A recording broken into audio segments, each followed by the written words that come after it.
যাদের যাদের প্রবলেম হয়েছে, হ্যাঁ আপনারা ইয়েস লেখেন, তাহলে আমি বুঝবো, তাদেরকে আমি জিজ্ঞেস করবো। আর যদি না হয় তাহলে কিছু লেখার দরকার নাই, আমি আমার নেক্সট টপিকের দিকে মনোযোগ দিব।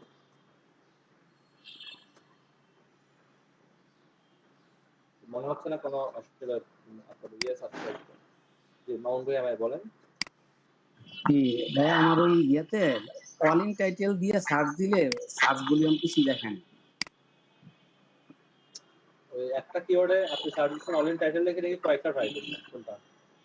একটাতে দিয়েছি। আপনি আরো কয়েকটা কিওয়ার্ড দিয়ে ট্রাই করে দেখেন।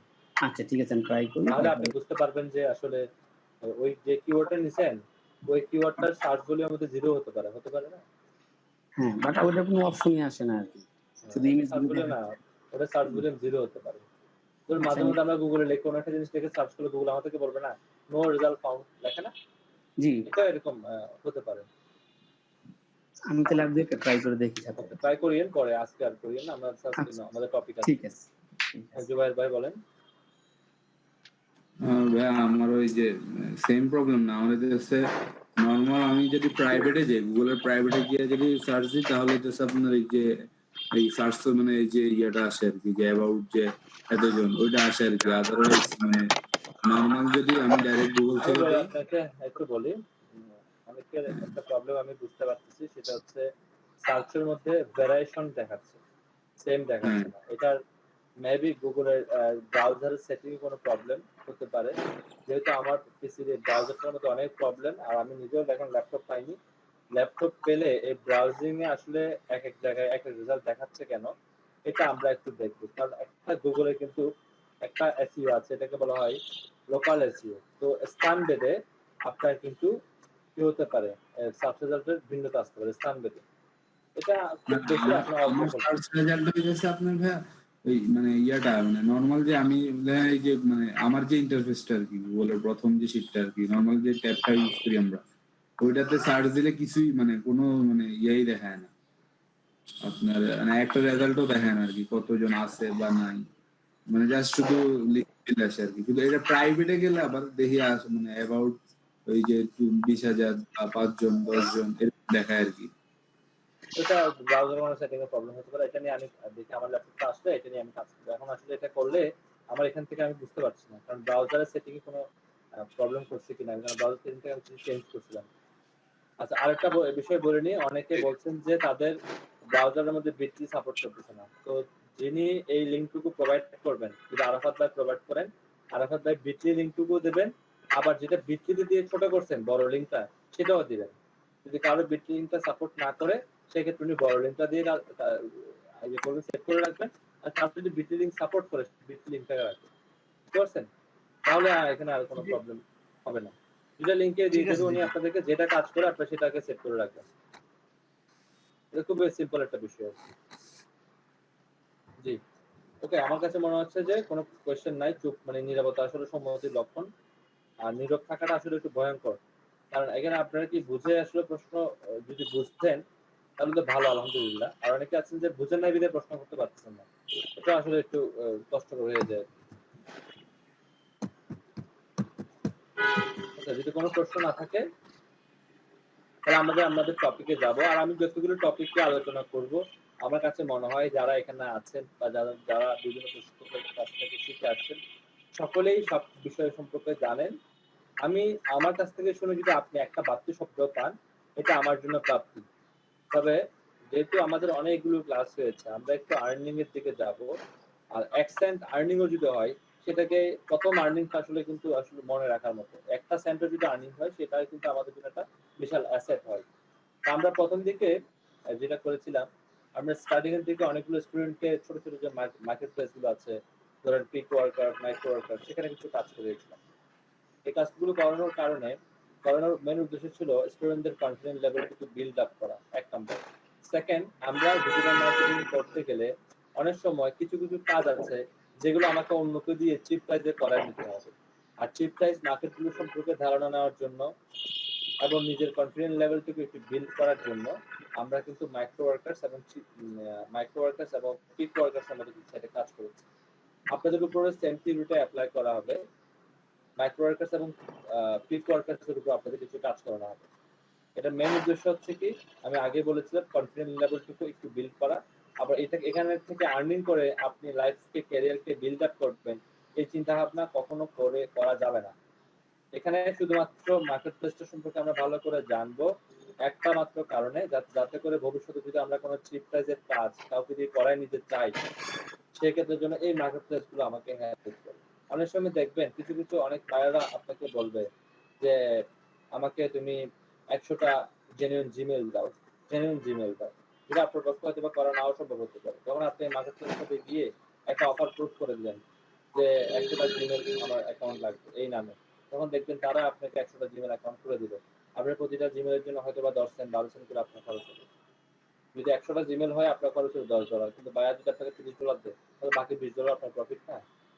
ঠিক একই রকম ভাবে এই ছোট ছোট কাজগুলো নিজে কিভাবে করতে হয়, আর নিজে যদি কখনো না করেন অন্যকে দিয়ে কিভাবে করাবেন, এই জিনিসগুলো কিন্তু জানতে হবে। কারণ বায়ারের, আপনি যদি মুদির দোকানের থেকে একটু খেয়াল করেন, মুদির দোকানে এমন কিছু প্রোডাক্ট থাকে যেগুলোকে বলা হয় স্লো আইটেম। দ্যাট মিনস এই জিনিসগুলো কিন্তু চলে না ভালো, তারপরও মুদির দোকানদাররা কিন্তু ওই জিনিসগুলো রাখে। কারণ তারা চিন্তা করে একটা জিনিসের জন্য যেন কোনো একজন কাস্টমার তার দোকান ছেড়ে অন্য দোকানে না যায়, যে কারণে স্লো আইটেম হওয়া সত্ত্বেও সেই জিনিসগুলোর প্রফিটও কম, স্লো আইটেম, তার সেই জিনিসগুলো রেখে দেয়। কারণ কিন্তু একটাই, কাস্টমার যেন ছুটে না যায়। ঠিক একই জিনিসটাকে বাস্তবায়ন করার জন্য নিজে কাজ করতে হবে। নিজে কাজ করে যখন বুঝবেন যে এটা কিভাবে করাইতে হয়, তখন এটা নিজে বুঝে ফেলবেন। এবং এই বায়াররা মাঝে মাঝে দেখবেন আপনাকে দিয়ে একটা জিমেল তৈরি করতে এসে আপনাকে দিয়ে অনেকগুলো কাজ করাই ফেলতে পারে। আমার সিঙ্গাপুরের একটা বায়ারে আমি কাজ করেছিলাম। ওনার সাইটের নাম হচ্ছে ফ্লোরা ডিজাইন সিঙ্গাপুরে। ওনার হচ্ছে ওয়েডিং একটা ওয়েবসাইট। উনি আমাকে ফেসবুক ক্যাম্পেইনের কাজ করাতে দিতে এসে আমার সাথে কিন্তু অনেক লং টাইম অনেকগুলো প্রজেক্টে কাজ করেছে। উনি ওনার ওয়েবসাইটের কিওয়ার্ড গুলো আমাকে দিয়ে ঠিক করেছে, কন্টেন্ট লিখিয়েছে, ওনার ওয়েবসাইটের জন্য প্রেজেন্টেশন তৈরি করিয়েছে, ওনার ওয়েবসাইটের জন্য পিপিটি তৈরি করিয়েছে। দ্যাট মিনস একটা কাজ করাতে এসে কিন্তু উনি আমাকে অনেকগুলো কাজ করাই দিয়েছে। আমরা হাফ এন আওয়ার প্রথমে আলোচনা করবো মাইক্রো ওয়ার্কার্স নিয়ে, মাইক্রো ওয়ার্কার্সে কিভাবে অ্যাকাউন্ট করতে হয় এবং সেই অ্যাকাউন্টটাকে কিভাবে অ্যাক্টিভ করতে হয়। আজকে শুধু এই কাজটুকু করবো আমরা। এরপরে নেক্সট ক্লাসে বাকিটুকু শুনবো, যেহেতু বেশি সময় দেওয়া যাবে না। এই কাজটুকু করতে আমাদের সর্বোচ্চ 15 মিনিটের মতো সময় লাগবে সকলের। কেউ একজন যদি আমার সাথে স্ক্রিনটা শেয়ার করেন, আমি তাকে ইনস্ট্রাকশন দিয়ে দিচ্ছি। আর যারা এখন অফিস থেকে ক্লাস করছেন, আপনারা রাত্রে বাসায় বসে এই কাজটুকু করে ফেলতে হবে। ওকে জি, প্রথমে যিনি লিখেছেন উনি শেয়ার করুন, নামটা পড়তে পারেন না। কি নাম লিখেছেন? এটা কি চ্যানেলের নাম লিখেছেন? কাজী ফেস, এগুলো এখানে হবে না, বুঝছেন? সুন্দর নাম লিখবেন, এখানে অনেকেই ভিজিট করতে আসে। আপনি মাইক্রো ওয়ার্কার্সে যান। মাইক্রো ওয়ার্কার্সে কাজ করতে গেলে কিছু প্রবলেম হয়, যেমন আপনার আইপি প্রবলেম হয়। হ্যাঁ, অনেকে বলে আইপি প্রবলেম হয়, আইপি ঢুকতে চায় না, আর অনেকে আইএসপি কোম্পানি ঢুকতে দেয় না। সমস্যা নেই, এদেরও আমি একটা সমাধান করব। আমি এনারটা ঢুকে গেছে তো, ওনারটা কাজ করতেছে তো, ওনারটা দিয়ে আগে দেখাই দিই। এরপরে যে কোনো একজনের কাজ করব যার আইপিতে প্রবলেম করতেছে, তার কাজটা করবো। ঠিক আছে? যেহেতু ওনার আইপিতে প্রবলেম করতেছে, তার বেশিরভাগ ক্ষেত্রে আইপিতে প্রবলেম করবে না, ওনার কাজটা আগে করে দিই আমি। এরপরে আইপির প্রবলেম করছে এমন একজনের কাজটা আমি করে দেবো। তাহলে দুইটা জিনিস করে দিলে আপনার ভালো কম্বাইন্ডলি বুঝতে হবে। যাদের আগে করা আছে তারা করবেন না, আমি আগে বলে দিচ্ছি। যাদের আগে করা আছে আপনারা অ্যাকাউন্ট করবেন না। যদি ভিডিও দিতে প্রবলেম হয়, আপনার টাকাগুলো দিয়ে আপনি কাজ করাই নেবেন, অন্য কাজ করাই নেবেন। কত রকমের কাজ আছে।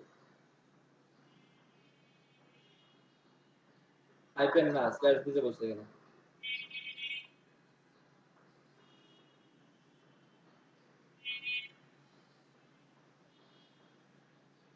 যাদের আগে অ্যাকাউন্ট আছে তারা করবেন না কিন্তু, হ্যাঁ, আপনার আগের অ্যাকাউন্টটাই হবে।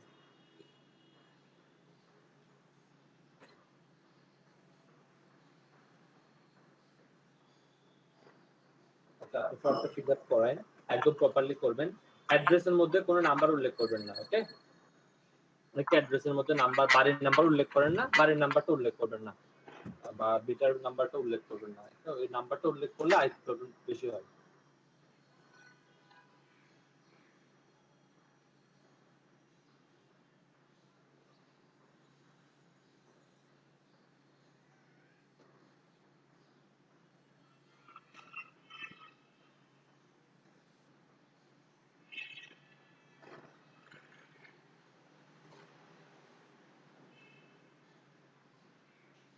জি এখানে এমপ্লয়ার ওয়ার্কার নিচে দুইটাতে টিক মার্ক দেন, উপরে দুইটা দাঁড়ান, নিচে দুইটাতে টিক মার্ক দেন, তিনটাতে টিক মার্ক দেন, নিচে তিনটাতে, এটা না এটা না এটা না, নিচে তিনটা আছে, সাবমিটের আগে একটা আছে, যে এটাতে দুটোতে, এই নিউজ লেটার সাথে দেন, এটা না এটা না এটা না এটা না, নিউজ লেটার সাথে ওটা তুলে দেন,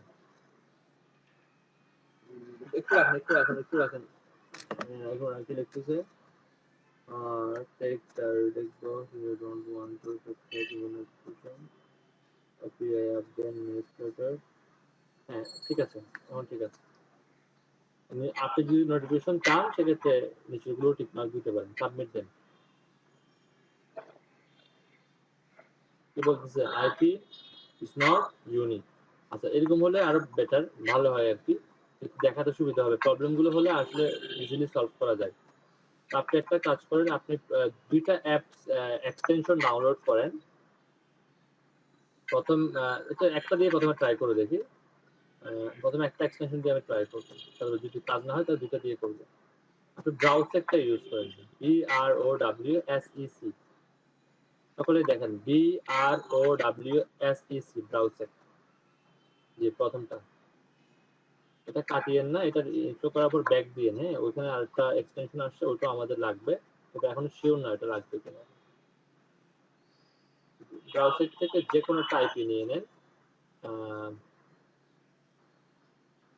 ব্রাউজারে ক্লিক করুন, ব্রাউজারের অপশনটা কেটে দেন এখন, জি নিচ থেকে অন করে দেন, এটাকে ব্রাউজারটাকে অন করে দেন, অন করে চেঞ্জে ক্লিক করেন, কাছাকাছি একটা আইপি নেন, সিঙ্গাপুর হলে বেটার হয়, সিঙ্গাপুর তো ফ্রি না, তো অপেক্ষা করেন, ঠিক আছে কিছু করতে হবে না। এবার হচ্ছে মাইক্রো ওয়ার্কার্সের লিঙ্কে যান,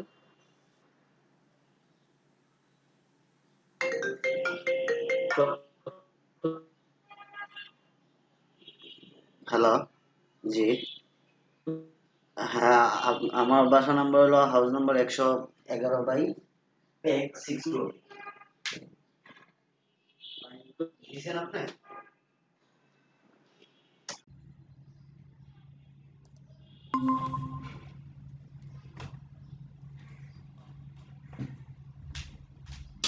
ওই যে সেকেন্ডটারে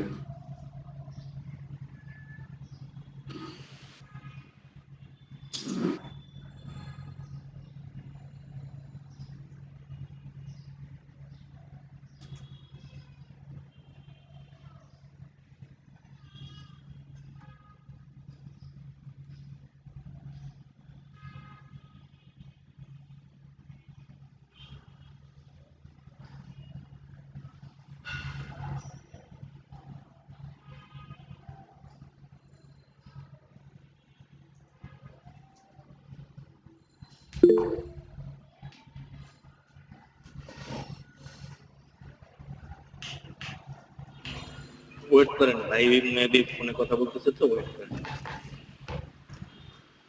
জি বুঝছি। এবার আপনি একটা কাজ করেন, কর্নারে দেখেন অ্যাকাউন্ট লেখা আছে, এটা ক্লিক করেন, এখানে দেখেন ফোন নাম্বারের জায়গায় খালি এনে লেখা আছে, চেঞ্জে ক্লিক করেন, ফোন নাম্বারের জায়গাটাতে চেঞ্জে ক্লিক করেন, বাম পাশে দেখেন, বাম পাশে, জি ফোন নাম্বারের জায়গায় চেঞ্জে ক্লিক করেন। এবার আপনি আপনার ফোন নাম্বারটুকু এখানে বসান, 1 থেকে শুরু করেন, 1 থেকে 1 থেকে শুরু করেন, যে ফোন নাম্বারটাতে এখন রাখেন, কথা শুনেন আগে, ফোন নাম্বারটা আপনার কাছে আছে এখন?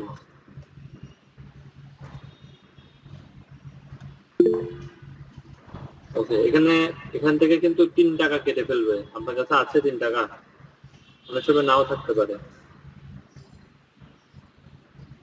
জিরো দিয়ে নেন, এমন নাম্বার দেন যে নাম্বার থেকে 3 টাকা কাটবে, কিন্তু আমি বলে নিচ্ছি।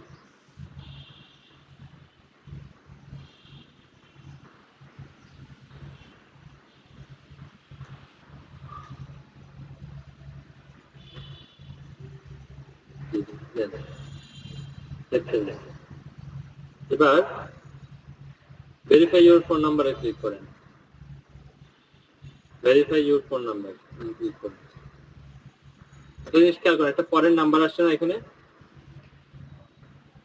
ঠিক আছে, +1 থেকে শুরু করে 222 পর্যন্ত, এটা লিখবেন কোথাও স্পেস এবং আপনার মোবাইল অপশনে যান, গিয়ে লেখেন অ্যাক্টিভেট, এখানে লেখা আছে। আগে পরে করুন দিছে না, অ্যাক্টিভেটের আগে পরে এগুলো দেওয়া যাবে না, শুধু লিখতে হবে কি মেসেজ অপশনে গিয়ে যেভাবে অ্যাক্টিভেট লিখতে বলছে সেভাবে অ্যাক্টিভেট লিখতে হবে। আমি দেখাই দিচ্ছি, আমি এখানে লিখে ধরুন এটা আপনার মেসেজ অপশন, আমার চ্যাটে আমি দিয়ে দিচ্ছি। আপনি মেসেজ অপশনে গিয়ে লিখবেন অ্যাক্টিভেট, বানান ঠিক আছে কিনা দেখেন। অ্যাক্টিভেট কথাটা লিখে মোবাইল থেকে যে নাম্বারটা আপনি এখানে দিচ্ছেন সেই নাম্বার থেকে এই নাম্বারটাতে অ্যাক্টিভেট লিখে এসএমএস পাঠাতে হবে।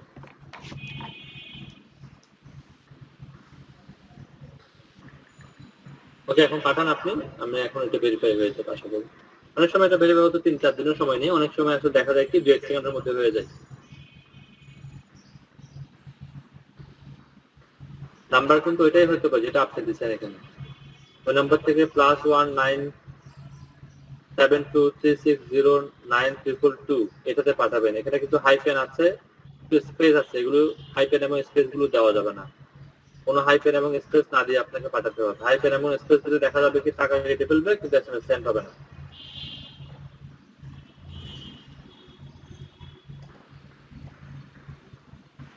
আপনি পাঠালে আমাকে বলবেন।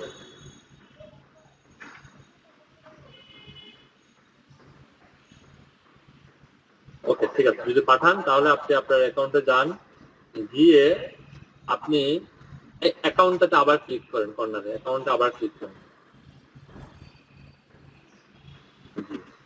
দেখেন তো কি লেখা আসছে। উনি প্রপারলি এসএমএসটা করতে পারছেন, এই জন্য কিন্তু ভেরিফাইড লেখা আসছে। উনি যদি করতে না পারতেন তাহলে কিন্তু আসতো না। এরপর উপরে দেখেন একটা অপশন আছে যে ইউজার নেম চেঞ্জ নামে, দেখেন উপরে একদম মাঝখানে, এর উপরে এর নিচে দেখেন চেঞ্জে ক্লিক করেন।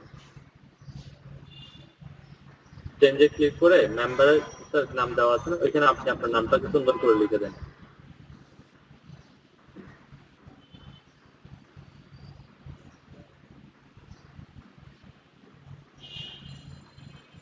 I understand then, I understand then, এবার দেন update user name। ওকে, দেখেন আপনারটা কিন্তু লিখছে user name is enable is already taken। আপনি কি স্পেস ইউজার নেমের কি স্পেস হবে, এখানে আন্ডারস্কোর দেন। হ্যাঁ দেন। তাহলে এটা হয়ে গেল। এমনও হতে পারে যে এই নামটা অন্য কেউ যদি নিয়ে ফেলে, সেক্ষেত্রে তো আপনি আর নিতে পারবেন না। না, আর কিছু করতে হবে না। আপনি এবার উপরে দেখেন জব আছে, দেখেন জব অপশন, জবে ক্লিক করেন। যেখানে দেখাচ্ছে কত 0 জব দেখাচ্ছে, তাই না? বিকজ অফ 0 জব দেখানোর মেন কারণটা হচ্ছে আপনাকে কিছু টেস্ট দিতে হবে। তো টেস্ট বিষয়টা আমরা নেক্সট ক্লাসে আলোচনা করব। আজকের ক্লাসে শুধু এতটুকুই বলবো, যাদের আইপি প্রবলেম হচ্ছে, যাদের কাছ থেকে মাইক্রো ওয়ার্কার্স ওপেন হচ্ছে না, আপনারা কাইন্ডলি একটা এক্সটেনশন ডাউনলোড করবেন। এটার নাম হচ্ছে ব্রাউসেক, BROWSEC, ব্রাউসেক। হ্যাঁ, নামটা আমি চ্যাটে লিখে দিচ্ছি। এই এক্সটেনশনটা ডাউনলোড করে এখান থেকে কাছাকাছি কোনো একটা কান্ট্রি, সিঙ্গাপুর বা অন্য কোনো কান্ট্রি ইউজ করলে হয়ে যাবে। এরপর আপনার যখন একবার এটা ভেরিফাইড হয়ে যাবে, এরপরে ব্রাউজারটা বন্ধ করে দিতে হবে, কোনো সমস্যা হবে না। এরপরে ব্রাউজারটা বন্ধ করে দিতে হবে। যেখানে ওনার কিন্তু মাইক্রো ওয়ার্কার্সটা ওপেন হয়েছে, কিন্তু আইপি প্রবলেম ছিল, এই জন্য উনি ব্রাউজারটাকে ইউজ করছে। যদি আপনার মাইক্রো ওয়ার্কার্স কখনো ওপেন না হয় সেক্ষেত্রে ব্রাউজার দিয়ে চালান, কোনো সমস্যা নেই। কিন্তু যদি মাইক্রো ওয়ার্কার্স ওপেন হয়, আইপি প্রবলেম হয়, সেক্ষেত্রে ব্রাউজারটা ওপেন করে এটাকে একবার ভেরিফাইড করে ফেলার পরে আর এখানে ওনার কি করতে হবে না, প্রবলেম আইপি প্রবলেম আর দেখাবে না। ওনার ক্ষেত্রে আইপি প্রবলেম আর দেখাবে না। আপনার ক্ষেত্রে যদি দেখাই আইপি প্রবলেমের জন্য জব না দেখায়, সেক্ষেত্রে আমরা ব্রাউজার ইউজ করে কাছাকাছি কান্ট্রি হলে খুব ভালো, মানে ভালো কাজ করে। আমরা দেখেছিলাম ইউনাইটেড স্টেটে দিলে এবং অন্য কান্ট্রি দিলে একটু স্লো করে, একটু ঝামেলা করে। যেটা কিন্তু কাছাকাছি কান্ট্রি ইন্ডিয়া, সিঙ্গাপুর দিলে ঝামেলা করে না। ইন্ডিয়াতে আসলে পাওয়া যায় না, ইন্ডিয়াতে প্রিমিয়াম হয়ে গেছে। সিঙ্গাপুরটা সবচেয়ে বেটার, কারণ সিঙ্গাপুরের আইপি ফাস্ট হয়। ক্লিয়ার হয়েছেন? এই আলোচনাটুকু ক্লিয়ার হয়েছেন আপনারা? জি ভাই। যারা ক্লিয়ার হন নাই তারা ভিডিওটা দেখে নেবেন। ভিডিও দেখে নিলে আমার মনে হয় যে আপনারা ক্লিয়ার হয়ে যাবেন। এখানে কঠিন কিছু ছিল না। মাইক্রো ওয়ার্কার্সে যাবেন, ঢুকতে পারলে তো ঢুকতে পারলেন, ঢুকতে না পারলে আইপি লাগাবেন। আইপির নাম হচ্ছে ব্রাউজার, লিখে দিচ্ছে আবার।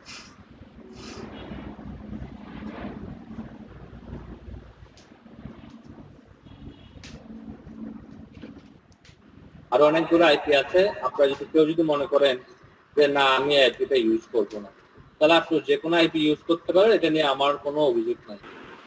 এটাও বলে রাখতেছি, ঠিক আছে? আপনার কাছে যদি আগে থেকে থাকে এটা ডিলিট করার দরকার নাই। আপনার যেটা আগে থেকে আছে ওটা দিয়ে আপনি কাজ করতে পারবেন।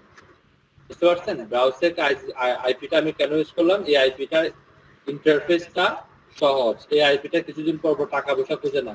এটা আপনি আজীবন এভাবে ইউজ করতে পারবেন, ঠিক আছে?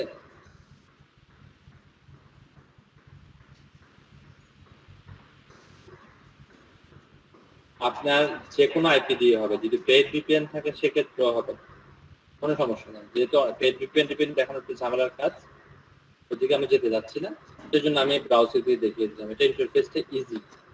এছাড়া অনেকগুলো আছে, তো আরো অনেকগুলো ভিপিএন আছে না, আমি এদিকে গেলাম না। নিশ্চয়ই সকলে বুঝতে পারছেন, একদম easy.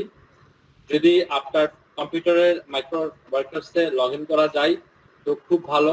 Micro workers log in করে ফেলবেন, লগ ইন করে মাইক্রো ওয়ার্কার্সে অ্যাকাউন্ট করে ফেলবেন। অ্যাকাউন্ট করতে গিয়ে যদি আইপি প্রবলেম দেখেন, সেখানে আইপি লাগাবেন। আর অনেকে দেখবেন ঢুকতেই পারবেন না, তারা শুরু থেকে আইপি লাগাবেন। ঢুকে অ্যাকাউন্টটাকে অ্যাপ্রুভ করবেন, অ্যাকাউন্ট অ্যাপ্রুভ করে আইপিটাকে বন্ধ করে ট্রাই করবেন কাজ করে কিনা। যদি কাজ করলো তো করলো, আর যদি না করো তাহলে আইপি দিয়ে দিয়ে আপনাকে এটা ইউজ করতে হবে। তারপরে অ্যাকাউন্ট করার পরে অ্যাকাউন্টে গিয়ে মোবাইল নাম্বারটাকে অ্যাড করবেন। অ্যাড করে এটাকে কি করে নেবেন, আপনি ভেরিফাই করে নেবেন। এখানে একটা অ্যাক্টিভেট কথা লেখা আছে, অ্যাক্টিভেট কথাটা লিখে ওই নাম্বার থেকে, যে নাম্বারটা আপনি দেবেন সেই নাম্বার থেকে একটা এসএমএস পাঠাবেন। আর একটা নাম্বার ইউএসএ নাম্বার দেওয়া আছে এখানে, এটা পাঠালে 2-3 টাকা কাটতে পারে। এরপর আপনি আবার অ্যাকাউন্টে গিয়ে রিলোড দিলেই দেখবেন আপনার অ্যাকাউন্টটা ভেরিফাইড হয়ে গেছে। কিন্তু আপনি ইউজার নেমটা চেঞ্জ করে রাখবেন। এই ছোট্ট কাজটুকু হচ্ছে আপনার জন্য, আপনি এটা রাত্রে করে ফেলতে পারেন। হ্যাঁ, আপনি রাত্রে করে ফেলাটাই সবচেয়ে বেটার। আর আপনারা যদি মনে করেন এখন করবেন, তাহলে আমি আপনাদেরকে শুধু 5 মিনিট সময় দেবো করাতে। আচ্ছা, আমি আপনাদেরকে 5 মিনিট সময় দিলাম, আপনারা করেন। কেউ যদি প্রবলেম ফেস করেন আমাকে বলবেন। 5 মিনিটে করা যায় এরকম একটা আইডি। ভাইয়া, বলেন ভাইয়া একটা কথা ছিল। বলেন না। হ্যালো আমি শুনতে পাচ্ছি, আপনি বলেন। ভাইয়া, স্ক্রিনশট অফ করেন, স্ক্রিনশট অফ করেন। হ্যালো ভাইয়া, বলছি যে স্ক্রিল অ্যাকাউন্টটা কিভাবে ভেরিফাই করবে একটু দেখে দিলে ভালো হতো। কারণ আমার কিসে? পিকো থেকে স্ক্রিল মানে হ্যাঁ, এটা তো উইথড্র করার অফ সময়। টপিক, অফ টপিক আলোচনা হয়ে গেল, তাই না? আমি যদি আপনাকে আচ্ছা ভাই, স্ক্রিন দেখাতে যাই, এটা আমাদের ক্লাসের টপিক তো এটা না, এই জন্য আমার কথা। না ভাইয়া, মানে এটা পরে যদি ইয়ে করা হয় আর কি, মানে উইথড্র দিতে চাচ্ছিলাম আর কি। আমার একটা এখন ব্যান হয়ে গেছে, পিকো থেকে 5 বার উইথড্র দিয়েছিলাম আর কি। যাই হোক, এটা আসলে আপনি ইউটিউবে সার্চ করে পেয়ে যাবেন। আমি জানি না কেন ঠিক সার্চ আছে, করছেন। ঠিক আছে ভাইয়া। মোবাইল ভেরিফিকেশন করতে কি ফোনে ব্যালেন্স থাকা লাগবে? হ্যাঁ হ্যাঁ, ব্যালেন্স থাকা লাগবে। কিন্তু আপনি যদি একটা আচ্ছা আমেরিকাতে আচ্ছা। এসএমএস পাঠাতে গেলে আপনার মিনিমাম 2-3 টাকা তো কাটবে, তাই না? এই আপনার কত টাকা আসছে যদি এসএমএস পাঠালেন? না ভাই,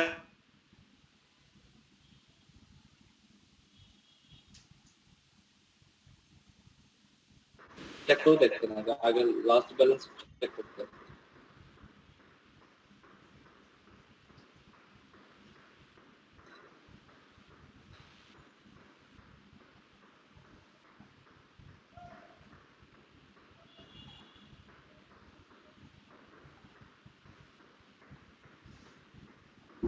ভাইয়া আমি তো ওই যে মুতাহিদ ভাই বলছিল তখন অ্যাকাউন্ট ক্রিয়েট করছি, এখন অ্যাকাউন্টে জবও শো করতেছে, তাহলে তার কোনো প্রবলেম নাই না?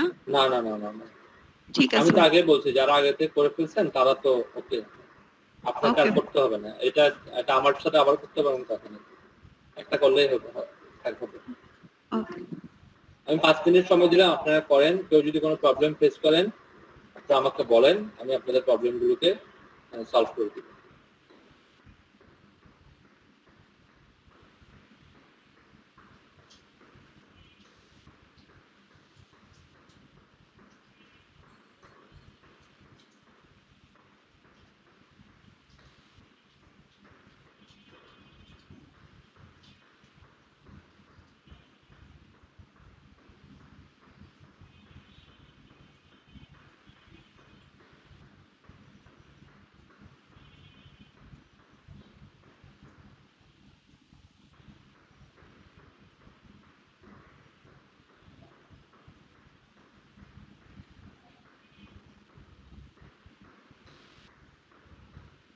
এই 5 মিনিট সময় দিচ্ছি আমি, 12টা 15 পর্যন্ত সময় দিচ্ছি, এর মধ্যে দ্রুত করেন। আর যদি মনে করেন যে বাসায় করবেন তাও বাসায় করিয়েন। আমি 12টা 15-র মধ্যে যদি কারো কোনো প্রবলেম হয় এই বিষয়ে আমি আনসার করবো, কোনো সমস্যা নেই।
আর যারা এখন করছেন না, আমি মনে করছি যে আপনারা রাত্রে করবেন।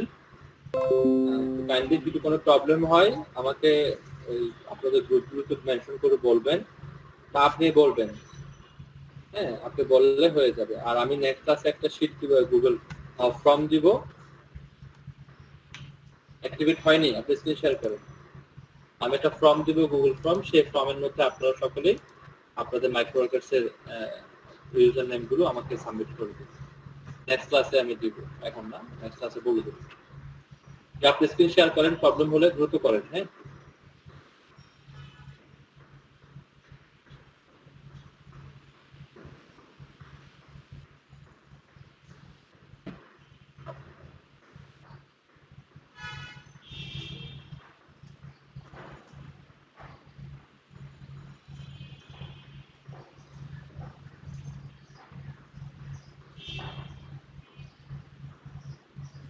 জি, নেটওয়ার্কে যান। যে অ্যাক্টিভেট লিখছি কিন্তু এখন আর হয় না আর কি। কিন্তু আমাকে অ্যাক্টিভেট লিখতে লিখে হবে। অ্যাক্টিভেট লিখে এসএমএস পাঠাইছেন আপনি? জি হ্যাঁ, কোন নাম্বারে পাঠাইছেন? এই যে এই নাম্বারটাতেই। কোনটাতে? ওই যে ইউএস এর যে নাম্বারটা ছিল ওটাতে? হ্যাঁ, এই যে এটাতে ইউএসএ যেটা, হ্যাঁ, যে +197 এটা। নাম্বারটা আপনি চ্যাটে, যে নাম্বারটা আপনি টাইপ করছেন ওই নাম্বারটা আপনি চ্যাটে লিখেন তো।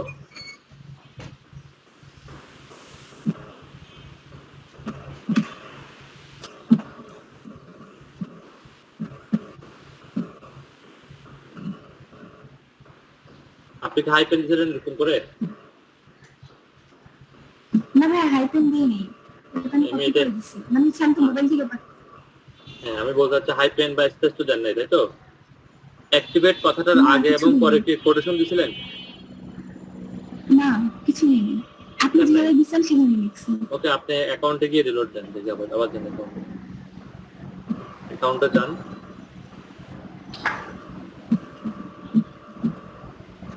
কর্নার থেকে অ্যাকাউন্টে ক্লিক করেন। অ্যাকাউন্ট করে দিছি তো। রিলোড দেন।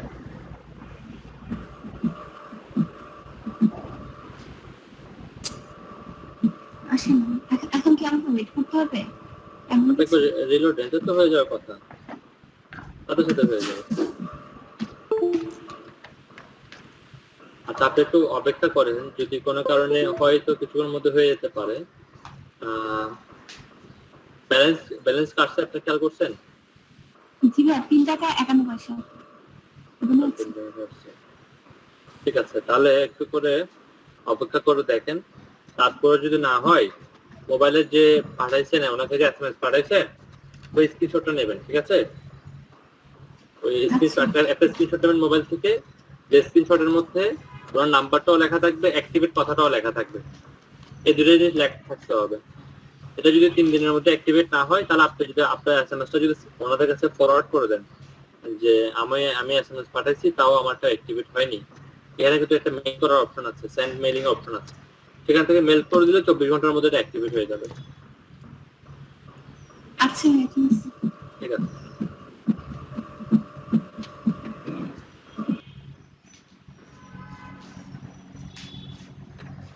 আচ্ছা, গতদিন আমরা ভালোভাবে শেষ করার ট্রাই করেছিলাম, আমরা কিওয়ার্ড রিসার্চটুকু আমরা ভালোভাবে শেষ করার ট্রাই করেছিলাম, এবং আমার মনে হচ্ছে আমার যতটুকু জানা আছে আমি আপনাদেরকে দিয়ে আলোচনা করার চেষ্টা করেছি। এরপর আপনাদেরকে শিখতে হবে মূলত কম্পিটিটর অ্যানালাইসিস। দ্যাট মিনস যারা আপনার কম্পিটিটর, তারা কি করছে এটা আপনাকে জানতে হবে। কারণ কম্পিটিটররা কি করছে, তারা কিভাবে ট্রাফিক নিয়ে আসছে, সেটা যদি আপনি না জানেন, তাহলে কখনো আপনি র্যাঙ্ক করতে পারবেন না।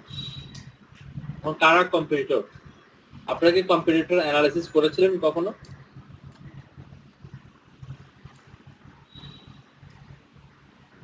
কম্পিটিটর অ্যানালাইসিসের কাজ করেছিলেন কখনো? না ভাইয়া।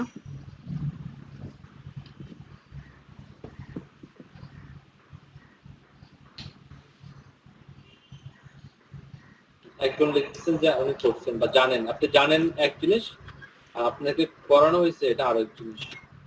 আপনাদেরকে কাউকে কি কম্পিটিটর অ্যানালাইসিসের ক্লাস করানো হয়েছিল?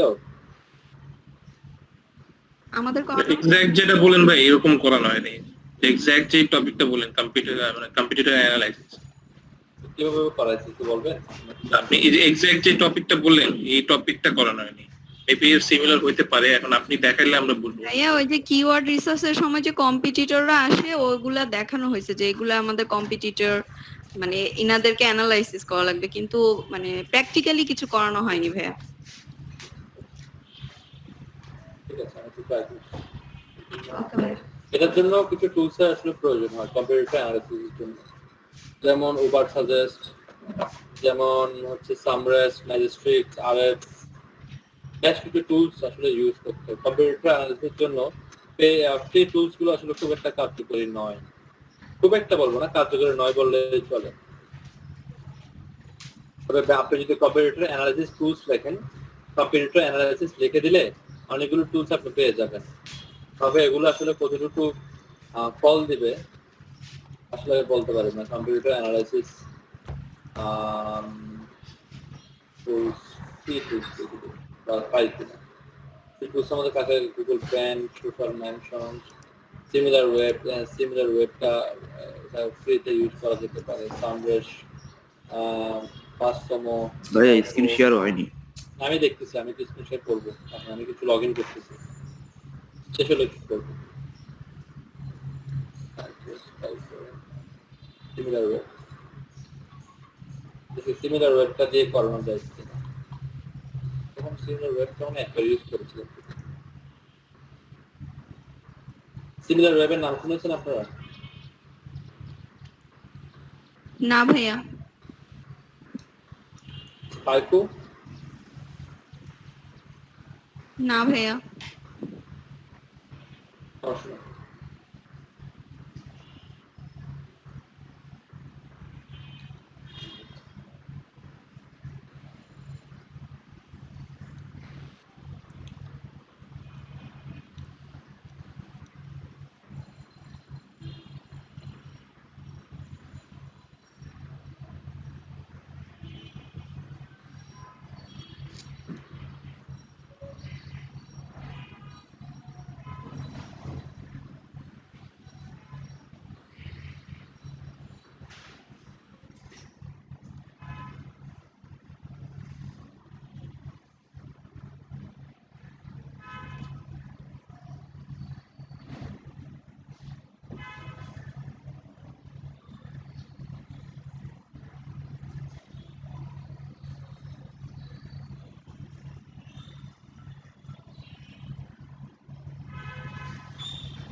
আমি একটু টুলস ওপেন করছি, এই জন্য একটু সময় লাগছে। কাজটা একসাথে করে ফেলতে পারি।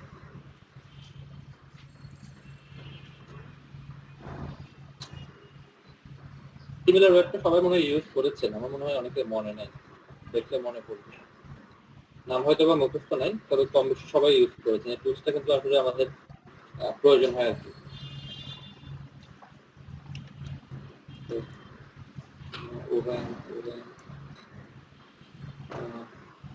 এসইও প্রোফাইলার ইউজ করেছেন বা নাম শুনেছেন কখনো?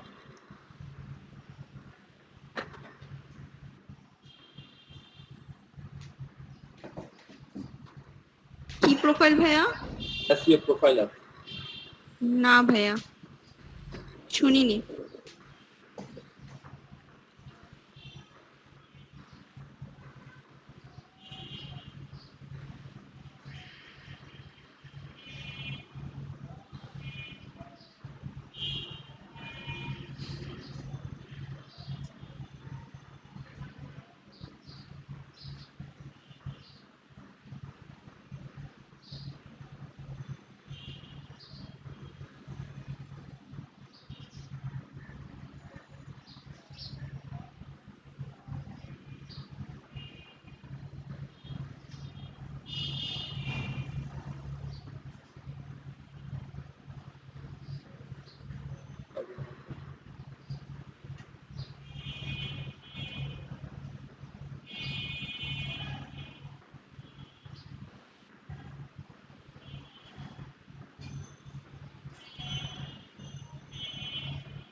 স্ক্রিনটা শেয়ার করছি, দেখতে বলি।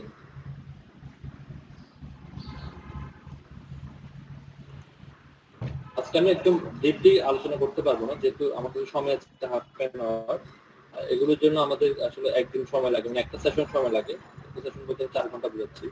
পুরো ডিপলি আলোচনা করার জন্য 4 ঘন্টা সময় লাগে। তো আমি 4 ঘন্টার আলোচনাটাকে, যেহেতু এখানে পুরাতন স্টুডেন্ট, তখন 4 ঘন্টার আলোচনাটাকে কিন্তু আমরা 1 ঘন্টা আলোচনা করলে হয়ে যাওয়ার কথা, যেহেতু তোমরা পুরাতন স্টুডেন্ট।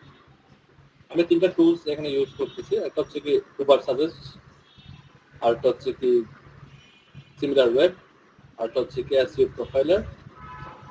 এগুলোতে কিন্তু ট্রায়াল বেসিসে অ্যাকাউন্ট করা যায়, ট্রায়াল বেসিসে। ওকে, আমি ফ্রি অ্যাকাউন্টও করা যায়। আপনি সিমিলার ওয়েব থেকে একটা ফ্রি অ্যাকাউন্ট করে নেবেন, এখান থেকে ফ্রি অ্যাকাউন্ট করে নিলে হয়ে যাবে। আর এসইও প্রোফাইলারের মধ্যে আপনি সেম ভাবে ফ্রি অ্যাকাউন্ট করতে পারবেন, কোনো সমস্যা নেই। আরো অনেকগুলো সাইট আছে, আমি আর কিছু সাইটকে রিকমেন্ডেড করি, তাহলে আপনারা পরবর্তীতে আরো ট্রাই করতে পারবেন। যেমন turang.com নাকি সম্ভবত, এটাকেও ইউজ করতে পারেন আপনারা। এখানে এটার মধ্যে আপনার ট্রায়াল ভার্সন মেবি পেয়ে যাবেন, আমি যতটুকু জানি ট্রায়াল ভার্সন ওরা প্রোভাইড করে। এরপরে আছে স্পাইফু আছে, স্পাইফুটাও ট্রায়াল ভার্সন ইউজ করা যায়, কারণ আসলে এই ইনফরমেশন গুলো আমরা অ্যাকুরেটলি আসলে পাওয়া পসিবল না, এটা টুলস এর মাধ্যমে আসলে ইনফরমেশন গুলো কালেক্ট করতে হবে। স্পাইফুটাও আপনারা ইউজ করে দেখতে পারেন যে আসলে কেমন কাজ করে, এটা এখান থেকে একটা আইডিয়া নিতে পারবেন। এন্টার ইউর কম্পিটিটর ওয়েবসাইট, এখানে জাস্ট কম্পিটিটর যারা আছেন তাদের ওয়েবসাইট গুলোকে ক্লিক করে দিয়ে দেবেন, তারা কি করছে না করছে সকল কিছু আপনি পেয়ে যাবেন স্পাইফু থেকে। বুঝতে পারছেন? আসেন প্রথম এখানে দুইটা কাজ আপনাকে করতে হবে। একটা কাজ হচ্ছে প্রথমে ফাইন্ড আউট করতে হবে যে আপনার কম্পিটিটর আসলে কারা।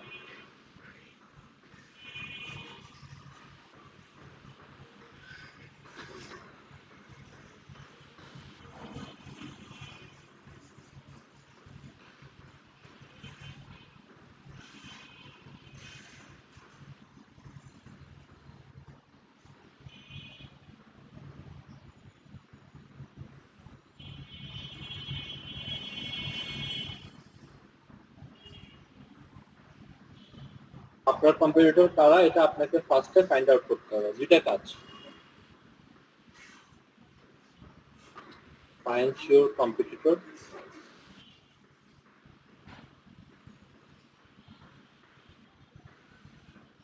কাজ হচ্ছে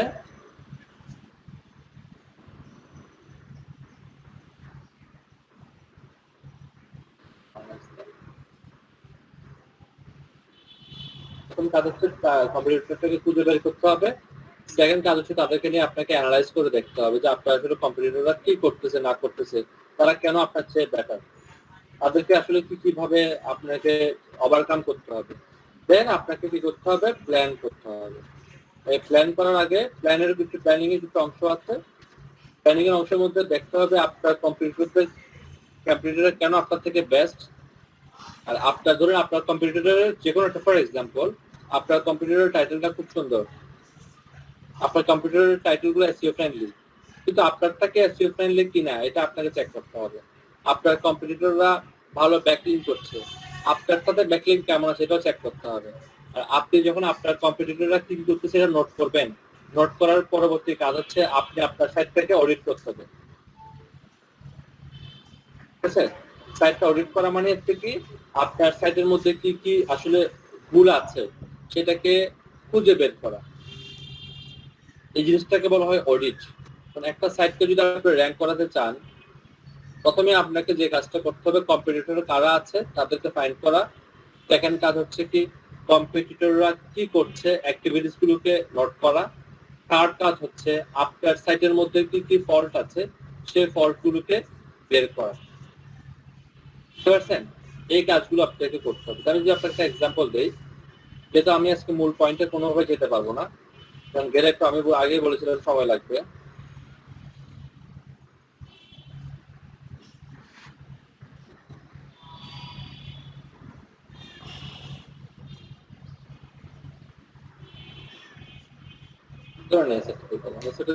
কিছু টুলস আছে, কোনো কষ্ট করতে পারেন, টুলস এসে বলবে যে আমাকে একটা অডিট করে দাও, অডিটে আসবেন, অডিটে সাইডের লিঙ্কটা দিয়ে দেবেন, ও আপনাকে অডিট করে দেবে, কোথায় কোথায় ভুল আছে, কোথায় কোথায় কি সমস্যা আছে সে ফাইন্ড আউট করবে। একটু সময় লাগে, এটা ক্লাউডিং করে সে আপনাকে বলে দেবে যে আসলে কোথায় কোথায় কি কি ভুল আছে, টাইটেল ভুল আছে কিনা, ডেসক্রিপশন ভুল আছে কিনা, কিওয়ার্ডে ভুল আছে কিনা, সাইটের কোনো পেজ ব্রোকেন আছে কিনা, কোনো ডুপ্লিকেট কন্টেন্ট আছে কিনা, এ টু জেড সে আপনাকে সকল কিছুই বলে দেবে অডিটের মাধ্যমে। আমরা যে কোনো একটা সাইট যদি র্যাঙ্ক করাতে যাই, এটা কিন্তু খুব ইম্পর্টেন্ট, র্যাঙ্ক করানোর জন্য কিন্তু এটা প্রয়োজন। আপনার মাথায় আসতে হবে অনেক বায়াররা কিন্তু যারা ফ্রিল্যান্সিং হিসেবে কাজ শুরু করেন তারা কিন্তু এই কয়েকটা কাজকে অ্যাভয়েড করেন। কি কি কাজকে অ্যাভয়েড করেন তারা দেখেন, কিওয়ার্ড রিসার্চকে অনেকে অ্যাভয়েড করেন, এরপরে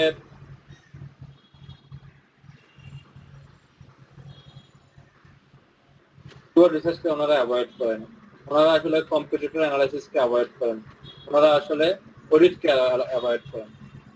এগুলো বলছে এগুলো ছোট ছোট কাজ, এগুলো আমি করবো না। যদি নিজের একটা ওয়েবসাইট হয়, যদি আপনি আপনার জন্য একটা ওয়েবসাইট তৈরি করেন, তাহলে কি আপনি এগুলো অ্যাভয়েড করতে পারবেন? এগুলো ছাড়া কি আপনি র্যাঙ্ক করতে পারবেন? কখনোই এগুলো ছাড়া আপনি র্যাঙ্ক করতে পারবেন না। আপনাকে র্যাঙ্ক করতে হলে এগুলো মাস্ট বি আপনার প্রয়োজন হবে। এগুলো ব্যতীত আপনি কখনোই র্যাঙ্ক করতে পারবেন না। আমি মাঝখান থেকে একটু অন্য টপিকে যাব, কারণ আজকে যেটুকু সময় আছে এই সময় দিয়ে এগুলোতে ডিপে যাওয়াটা আসলে খুব টাফ হয়ে যাবে, আর হাফ আলোচনা করে এই আলোচনাটুকু রাখাও আসলে পসিবল নয়। হ্যাঁ, তাকে আমি একটু ওপেন করছি।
এই পর্যায়ে আমি আপনার সাথে কিছু আইডিয়া শেয়ার করি, আপনাদের মধ্যে ইয়া লাগবে। অনেকে আছেন যে ফ্রিল্যান্সিং কে ক্যারিয়ার করার জন্য অনলি মার্কেট প্লেসের দিকে তাকায় থাকেন। তা আমাদের এখানে আমাদের এক কলিগ আছেন চাকমা, ও একটা কাজ করে, সেটা হচ্ছে কি একটা ওয়েবসাইট ডোমেইন একটা হোস্টিং ক্রয় করে সেই ডোমেইনটাতে প্রথমে কিওয়ার্ড রিসার্চ করে কম্পিটিটররা কি করতেছে। নট কম্পিটিটর অ্যানালাইসিস মানে যে এমন না যে কম্পিটিটররা কি করতেছে তা না, মানে কম্পিটিটরদের অবস্থান কেমন তা না, কম্পিটিটররা কি নিয়ে কন্টেন্ট লিখতেছে, কম্পিটিটরদের কেমন ব্যাকলিঙ্ক আছে, কম্পিটিটররা কোথায় ব্যাকলিঙ্ক করেছে, এই সকল ইনফরমেশন গুলো কালেক্ট করে সে এই কিওয়ার্ডের উপর বেস করে একটা অডিট করে তার কাজ হচ্ছে সে কন্টেন্ট লিখে, ধরেন সে কন্টেন্ট লিখে 20টা বা 30টা, ধরেন 30টা সে কি করে কন্টেন্ট লিখে, 30টা কন্টেন্ট লিখে সেগুলোকে আবার কি করে ভালোভাবে কন্টেন্ট গুলোকে অ্যাচিভ করে। এরপরে অন পেজের কাজটা সে করে। একটা ব্যক্তি যে এক্সপার্ট, সে অন পেজের কাজ করতে তার সর্বোচ্চ সময় লাগবে একদিন লাগে না। আমি যদি অন পেজের কাজ আপনাকে করতে বলেন, আমার এক সেশনও লাগবে না, পুরোপুরি এক সেশনে আমার সময় লাগার কথা না, সর্বোচ্চ সময় লাগতে পারে 2 ঘন্টা। 2 ঘন্টার মধ্যে একটা ওয়েবসাইটে অন পেজের প্রপার 100% প্রপার অন পেজ হয়ে যাবে 2 ঘন্টার মধ্যে। তো 2 ঘন্টা সময় দিয়ে, বা সে যদি একটা কাজ যখন বারবার করবেন তখন সময় কম লাগবে, আপনি যদি মাঝে মধ্যে করেন তখন একটু সময় বেশি লাগবে। এরপরে সে অফ পেজের জন্য একটা প্রাথমিক একটা কাজ করে। অফ পেজের জন্য আমি তার পুরো প্ল্যানটা আপনাকে বলবো। অফ পেজে কিছু কাজ করে, ধরুন সে 1 মাস অফ পেজে কাজ করে, 1 মাস একটা অফ পেজে কাজ করার সময় সে একটা নির্দিষ্ট রুলস ফলো করে। আপনারা কি পিরামিডের নাম শুনেছেন? মানে পিরামিড ব্যাকলিংকের নাম শুনেছেন আপনারা? না ভাইয়া। ব্যাকলিং করলে হ্যাঁ শুনছি ভাইয়া। আপনি শুধুমাত্র ব্যাকলিং করলেই হবে না, আপনাকে ব্যাকলিং করার ক্ষেত্রে জানতে হবে কোন ব্যাকলিংটুকু কোন ওয়েবসাইটের জন্য কখন করতে হবে।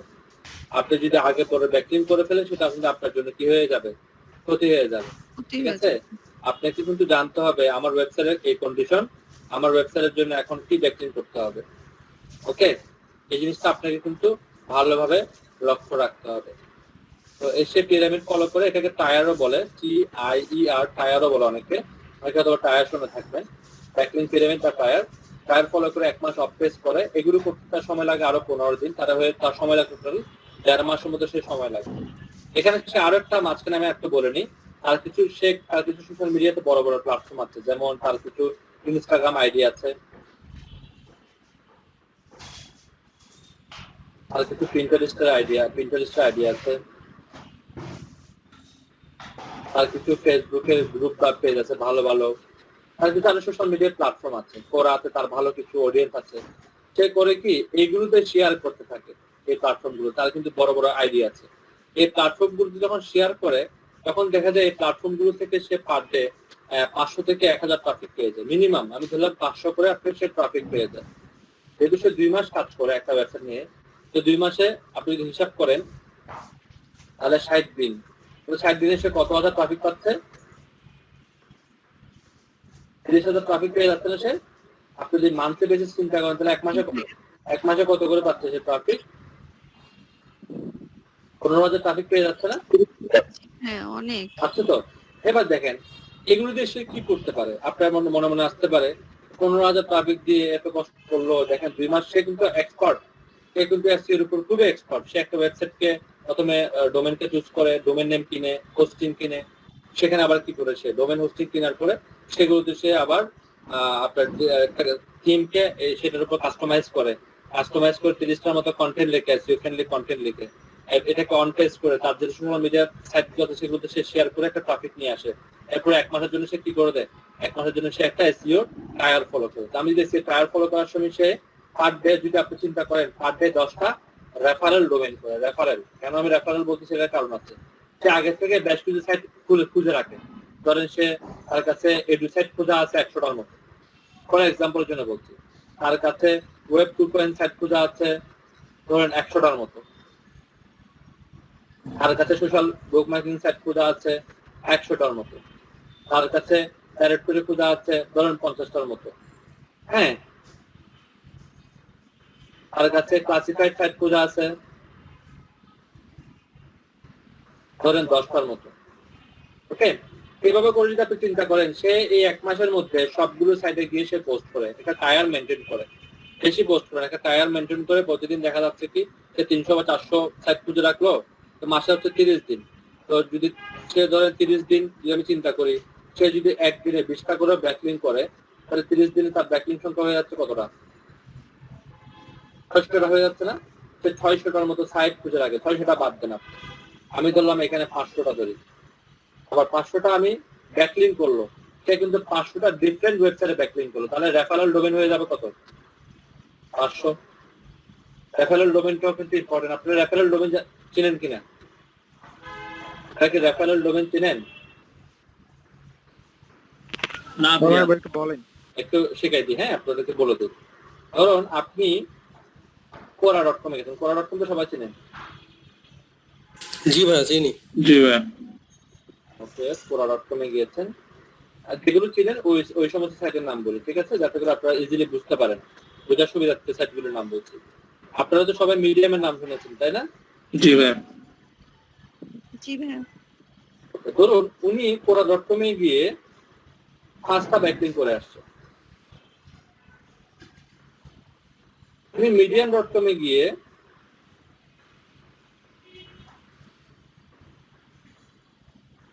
10টা ব্যাকলিং করে আসছে।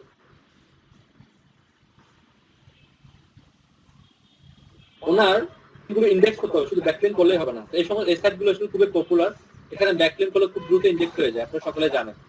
এখানে ব্যাকলিং উনি করছে কয়টা ধরেন, তাহলে এখন ব্যাকলিং হবে কয়টা?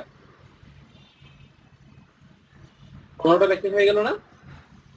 উনি কয়টা সাইটে 15টা ব্যাকলিং করছেন?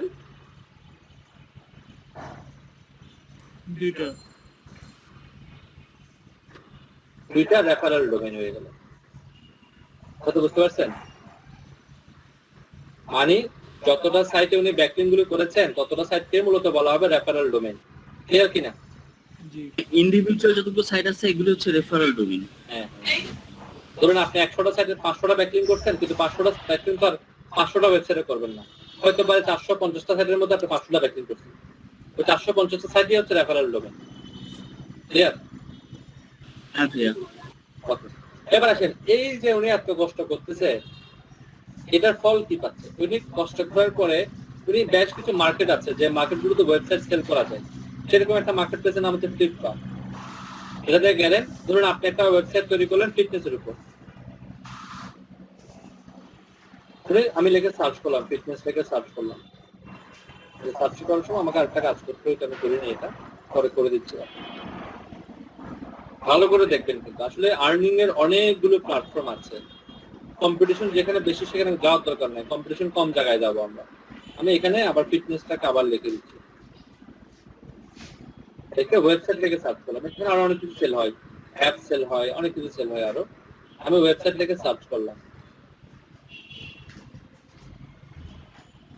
যদি একটু খেয়াল করেন এখানে একটা প্রশ্ন সাইট আসছে, ebooks.fitness.com। এখানে ও কিন্তু আবার কি করে, কন্টেন্ট গুলো লেখার সাথে সাথে কিন্তু গুগল থেকে আবার কি করে নেয়, অ্যাপ্রুভাল নিয়ে নেয়, মনিটাইজেশনের অ্যাপ্রুভাল নিয়ে নেয়। ওকে, সে কিন্তু এই কাজটা, এটা স্পন্সরড সাইট। আমি যদি এখানে আসি, তাহলে এই সাইটটাতে আমরা যদি ভিউ করে দেখি, নতুন নিয়ে আমরা ভিউ করি, সাইটটাতে কি কি আছে, সাইটটার প্রাইস দিচ্ছে কত উনি, এটাও স্পন্সরড, এটা আমাদের না নিলেও চলবে, এটাও আমি কেটে দিলাম। আর সে কিন্তু নিজস্ব হোস্টিং ইউজ করে, সে কিন্তু রিসেলার হোস্টিং ইউজ করে, যেহেতু সে ওয়েবসাইট নিয়ে কাজ করে কন্টিনিউয়াসলি, সে রিসেলার হোস্টিং ইউজ করে। ডোমেনটা কিনতে তার সর্বোচ্চ খরচ হয় $7 থেকে $8 ডোমেন কিনতে খরচ হয়, কারণ ডোমেনটাকে সে অফারে কিনে। $7 থেকে $8 তার ডোমেনে খরচ হয়, $7 থেকে $8। হোস্টিং এ সে সর্বোচ্চ খরচ করে $10। তাহলে আমি যদি ধরে দুইটা মিলে $20 তার খরচ হয়, আর কোনো খরচ হয় না, $20 মধ্যে সে খরচ করে। আর টেমপ্লেট গুলোকে সে ফ্রিতে নিয়ে একটু কাস্টমাইজ করে দেয়।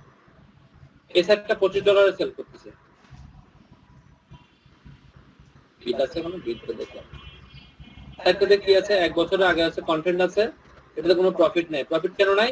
বিকজ এটাতে কোনো ট্রাফিক নাই। এটা রেফারেল ডোমেন কত দেখেন তো, একটা রেফারেল ডোমেন দিয়ে ওভার সাইট কত দিয়ে সেল করতেছে, $25 দিয়ে, 2টা ব্যাকলিংক। আর এর কোনো রিপোর্ট নাই, কারণ হচ্ছে এর সাইডে কোনো ট্রাফিক আসে না, এই সাইডের প্রাইস হচ্ছে মাত্র $25। একটু নিচের দিকে আসি, এ বলতেছে এটা স্পন্সরড না, সুপার সেলার। এটা দেখি, যারা সুপার সেলার দেখবেন তারা বুঝবেন যে কি, তাদের কাজই হচ্ছে এগুলো এনে সেল করা, বানিয়ে সেল করা।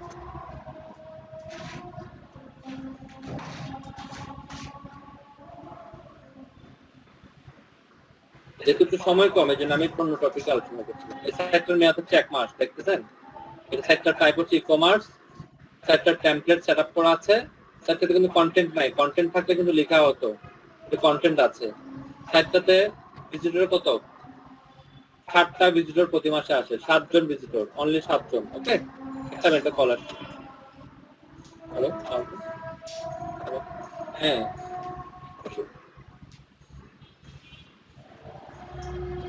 আচ্ছা, বার্থডে বেলুন নেই, বার্থডে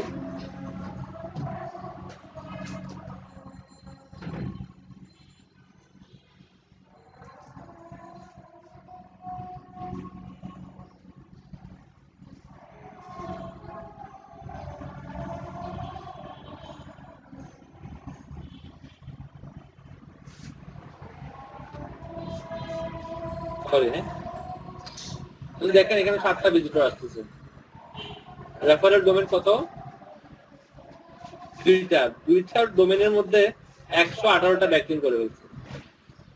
ট্রাফিক রিপোর্ট দেখানোর মতো না, কারণ আপনারা সকলে জানেন যদি ট্রাফিক কম হয় সেটা কিন্তু গুগল কিন্তু শো করতে চায় না। ট্রাফিক কত আসছে, ইউনিক ট্রাফিক কত আসছে, পুরো মাসে 35টা ট্রাফিক আসছে, পেজ ভিউ 94। এখন ট্রাফিক, ভিজিটর এবং পেজ ভিউ আপনারা বুঝেন, ভিজিটর জিনিসটা কি, পেজ ভিউ জিনিসটা কি? জি ভাইয়া। সবাই বুঝেন ভিজিটর আর পেজ ভিউটা?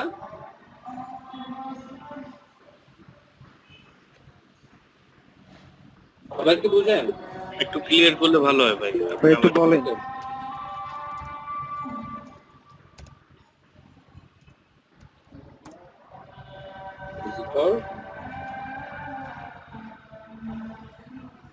ধরুন আমরা আজকে ক্লাসে 20 জন আছি ফর এক্সাম্পল, আমি কোন একটা লিঙ্ক শেয়ার করলাম আপনাদের সাথে একটা ওয়েবসাইটের, বললাম যে এই ওয়েবসাইটের মধ্যে খুব ভালো ভালো কন্টেন্ট পাওয়া যায়। তো আমি লিঙ্কটা শেয়ার করলে যদি 20 জন থাকি ক্লাসে, আমরা 20 জনে কি এই লিঙ্কটাতে ক্লিক করবেন না? 20 জনে কি ক্লিক করবেন কিনা? একটা কন্টেন্ট সম্পর্কে জন্য আমি আপনাকে একটা কন্টেন্টের লিঙ্ক দিয়েছি, একটা কন্টেন্ট লিঙ্ক দিয়েছি, সবাই 20 জন সবাই ক্লিক করেছেন, তাহলে এই ওয়েবসাইটের ভিজিটর হচ্ছে 20। এটুকু ক্লিয়ার? জি জি জি ভাইয়া। আচ্ছা, আমাদের মধ্যে এরকম অনেক স্টুডেন্ট থাকবে যারা শুধুমাত্র আমি যে কন্টেন্টটুকু দিয়েছি সেখানের মধ্যে উনি সীমাবদ্ধ থাকবে না, ওনার ইচ্ছা হলো আমি আরো 3-4টা কন্টেন্ট করব। এরকম ধরুন 15 জন ব্যক্তি পাইছি আমরা, 15 জন ব্যক্তি পাইছি, এরকম 15 জন ব্যক্তি না, এরকম আমরা ধরুন 20 জনের মধ্যে 3 জন ব্যক্তি পেলাম, mister A, mister B, mister C. করলো কি, সে চিন্তা করলো যে না আমি একটা আর্টিকেল পড়ছি, ভালো লাগছে, দেখি ওয়েবসাইটে আরো একটা আর্টিকেল আমি পড়ে নিই। সে বিভিন্ন পেজে ক্লিক করে আরো 6টা আর্টিকেল পড়ছে। ওকে, আর যে বি সে চিন্তা করলো যে না আমিও একটা আর্টিকেল পড়ি, আমি 10টা পড়ি। সি সে পড়লো 2টা আর্টিকেল। আর বাকি যারা আছে 17 জন, তারা শুধুমাত্র একটা পেজ পড়ে চলে গেছে। তাহলে বাকি 17 জন একটা পেজ পড়ে চলে গেলে 17 জনের কি করছে, 17টা পেজ ভিউ করছে না? জি ভাইয়া। আর এনারা 3 জনে কয়টা পেজ ভিউ করছে দেখেন তো? 18টা। 18টা। ঠিক আছে, ওরাও তো একটা একটা পেজ ভিউ করে চলে গেছেন, কিন্তু এই 3 জন একাধিক পেজ ভিজিট করছেন, প্লাস 18 ইকুয়াল টোটাল কত হয়? 35 পেজ ভিউ। ক্লিয়ার? জি ভাইয়া। ঠিক একই রকম ভাবে আপনি যদি এই সাইটটার দিকে তাকান, এই সাইটের মধ্যে 35 জন ভিজিটর আসছে, কিন্তু অনেকেই কি করছে, একাধিক পেজ ভিজিট করছে, এই জন্য পেজ ভিউ হয়ে গেছে কত? 94। আর 94 পেজ ভিউতে ওনার প্রাইস হয়ে গেছে কত? $125। আপনি বুঝতেছেন? জি ভাইয়া। হ্যালো, হ্যালো, জি ভাইয়া বুঝতেছি। দেখা আছে? একটু থাকো, আমি তোমার আপুকে দিচ্ছি। বেশি ইয়ে করতেছি।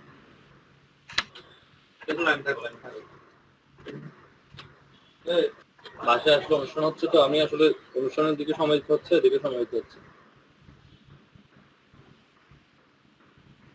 ভাইয়া দাওয়াত তো দিলেন না। দাওয়াত দিলেও আসতে পারবেন না, শুধু শুধু দাওয়াত নিয়ে কি করবেন বলেন? আচ্ছা, বাবুর জন্য অনেক দোয়া ভাইয়া। ভাইয়া এটা মনে সান্ত্বনা থাকতো আর কি। মনে সান্ত্বনা থাকতো বা দাওয়াত দিলে? জি আচ্ছা আচ্ছা, ঠিক আছে। আমার এখনো কাজ তো শেষ হয় নাই, আপনারা তো দাওয়াত দিব কিনা দেবো না আপনারা আমাকে সুযোগ দেন নাই। সুপার সেলার গুলো আরো দেখি একটু, আমাদের যেহেতু টপিক কাজ খুবই সময় কম। আপনাকে জাস্ট বুঝাতে চাচ্ছি, এই ওয়েবসাইট গুলো দেখছেন কি পরিমাণ প্রাইস, যদি দেখেন এখানে যদি অ্যাডসেন্স চলে আসে, মানে অ্যাড চলে আসে, তাহলে প্রাইসটা আরো কত হতে পারে। এই দেখেন এখানে চলে আসছে কি ড্রপ শিপিং, এটা হচ্ছে ড্রপ শিপিং একটা ওয়েবসাইট। বেশি প্রফিট হয় না, প্রতি মাসে মাত্র $31 প্রফিট হয় ড্রপ শিপিং সাইটটাতে। আর এর প্রাইস থাকা হচ্ছে কত? $4000। $4000 প্রাইস থাকা হচ্ছে।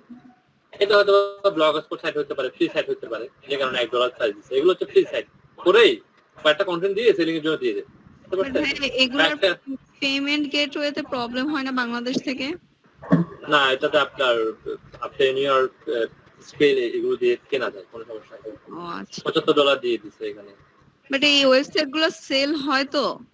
হ্যাঁ হ্যাঁ, সেল হয়। আচ্ছা, সেল হওয়ার জন্য নির্দিষ্ট একটা দামি যে ব্লগে ক্লিক করি, আমি অল না করে ব্লগে ক্লিক করি, অনলি ব্লগে ক্লিক করি, ফিল্টারিং করি ব্লগ থেকে। এখানে সেল করে এখানকার টাকাও পেনিয়রে নেওয়া যাবে? হ্যাঁ হ্যাঁ, যে আপনার এখানে প্ল্যাটফর্ম আছে, পেনিয়র পেমেন্ট মেথড, পেনিয়র আছে, পেপল আছে। আর সেল করলে পরে আমার ডোমেইন হোস্টিং এর সব দিয়ে দিতে হবে, তাই তো? হ্যাঁ, তাকে আপনি কি কি দেবেন এটাও আপনাকে উল্লেখ করে দিতে হবে। আপনি তখনই পেমেন্ট পাবেন যখন আপনি সকল অ্যাক্সেস তাকে দিয়ে দেবেন। আপনি ডোমেইন হোস্টিং অ্যাক্সেস তাকে দিয়ে দেবেন। এবং হ্যাঁ হ্যাঁ, না এটা আগে জাস্ট দিয়ে রাখবেন, যদি সে আপনার ইন্টারেস্টেড হয় আপনাকে অর্ডার করে তখন আপনি দিবেন। আমরা ফাইবারে যেমন একটা বলি না, আমরা এটা সেল করব, যখন কেউ কিনবে তখন আমরা দিব, আদারওয়াইজ দিব না। হ্যাঁ, এটা জমাটা তো শুধুমাত্র এই সাইটের মাধ্যমে দিতে হবে সবকিছু, তাই তো? হ্যাঁ, এই সাইটের মাধ্যমে দিতে হবে। ও মধ্যস্বত্বভোগী থাকবে। ও একটা প্রফিট এখান থেকে, কিন্তু ও একটা প্রফিট নিয়ে নেবে। আচ্ছা, কেনার পরে তো আর এই যে ভিজিটর এগুলি ও নিজের দায়িত্বে করবে, তাই তো? ব্যাকলিঙ্ক এবং করা, ও নিয়ে visitor ফেলে ও একবার নিয়ে ফেলার পরে ওখানে আপনার আর কোনো কাজ নেই, আপনি বিক্রি করে দিচ্ছেন। ধরুন আপনার কাছে একটা গাড়ি আছে, আপনি এটা বিক্রি করে দিচ্ছেন। এবার এটার উপরে সে অ্যাক্সিডেন্ট করলো, গাড়িটা চলে না, কি হয় না, এটাতে আপনার কোনো কিছু না, আপনি দিয়ে দিলেন। শুধু সে নেওয়ার সময় টেস্ট করে নেবে, সব ঠিক আছে, ওকে, এবার সে যা করবে করুক, এখানে কিছু ইয়া নেই। এখানে আরো কিছু বিষয় আছে যে আপনি তাকে কি কি অ্যাক্সেস দিবেন, যে আপনি আর কি কি তাকে দিবেন। What comes with website, domain নেমটা দিবেন, website file, free transfer for your hosting. সে কিন্তু কি বলতেছে, তোমাকে আমি হোস্টিং দিব না, তবে তোমাকে আমি কি করবো, ফ্রি ট্রান্সফার করে দেবো হোস্টিং। সে কিন্তু হোস্টিং দিবে না। দেখেন এখানে দেখেন কি কি দিতে হবে, সে কিন্তু বলে দিচ্ছে। ওয়েবসাইটের ফাইলগুলো তোমাকে দিয়ে দেবো, ডোমেইনটা তোমাকে দিয়ে দেবো, আর ডোমেইনটা তাকে ট্রান্সফার করে দিয়ে দেবেন, আর বাকিগুলো দিবেন না। বুঝতে পারছেন ভাইয়া, আমাকে? এর জন্য হোস্টিংটাও কি করবে? বুঝি নাই। তাহলে হোস্টিংটাও কিভাবে ম্যানেজ করবে? হোস্টিংটা ট্রান্সফার করবেন। ট্রান্সফার মধ্যে কি হোস্টিং যে ফাইলগুলো আছে না, হোস্টিং এর মধ্যে একটা অপশনই আছে এফটিপি নামে। যখন সে ধরুন আমি আপনার কাছ থেকে ওয়েবসাইটটা কিনতেছি, আপনি তো আমাকে হোস্টিং দিবেন না। আর এমনও হতে পারে আপনি যে হোস্টিংটা ইউজ করতেছেন এটা আমার পছন্দ নাও হতে পারে, হতে পারে না? হোস্টিং নিয়ে কোনো প্রশ্ন থাকবে না। এই জন্য হোস্টিংটা সে কি করবে, আপনার কাছ থেকে ট্রান্সফার করবে। হোস্টিংটা তো সবাই দেয় না। হোস্টিং দিলে প্রাইসটা আর, ধরুন আপনি এখানে আপনার কাছে নেমচিপের হোস্টিং আছে, আপনি হোস্টিংটা তাকে দিয়ে দেবেন, তাহলে এটা কিন্তু উল্লেখ করে দিতে হবে, আমি তোমাকে নেমচিপের হোস্টিংটা দিয়ে দেবো, এই প্যাকেজটা তোমাকে আমি দিয়ে দেবো। হোস্টিং কেউ দেয় না, বুঝতে পারছেন? মেইনলি হোস্টিংটা কেউ দিবে না। আর ডোমেনের যে একটা যে মেয়াদ থাকে, পরবর্তীতে ও কি করবে? ও এটা রেনু করবে, ও রেনু করবে এটা। আচ্ছা ভাইয়া, ওই যে ডোমেইন, শুনেন, ডোমেনও একটু রাখেন, ডোমেনও ট্রান্সফার করা যায়, হোস্টিং কিন্তু ট্রান্সফার করা যায়। ধরুন আমার কাছে একটা ডোমেন আছে গোডেডিতে, আমি কিছুদিন আগে চেয়েছিলাম সেটাকে নেমচিপে ট্রান্সফার করতে, তো আমাকে নেমচিপ থেকে একটা ট্রান্সফার ফি আছে, তো ট্রান্সফার ফিটা কিন্তু আমাকেই দিতে হবে। তো আমি যদি বাই করতে চাই আপনার কাছ থেকে, আমি বললাম যে না, ডোমেন হোস্টিং আপনি আমাকে ট্রান্সফার করে দেন, তো ট্রান্সফার হোস্টিং এর ক্ষেত্রে কোনো ট্রান্সফার ফি লাগে না।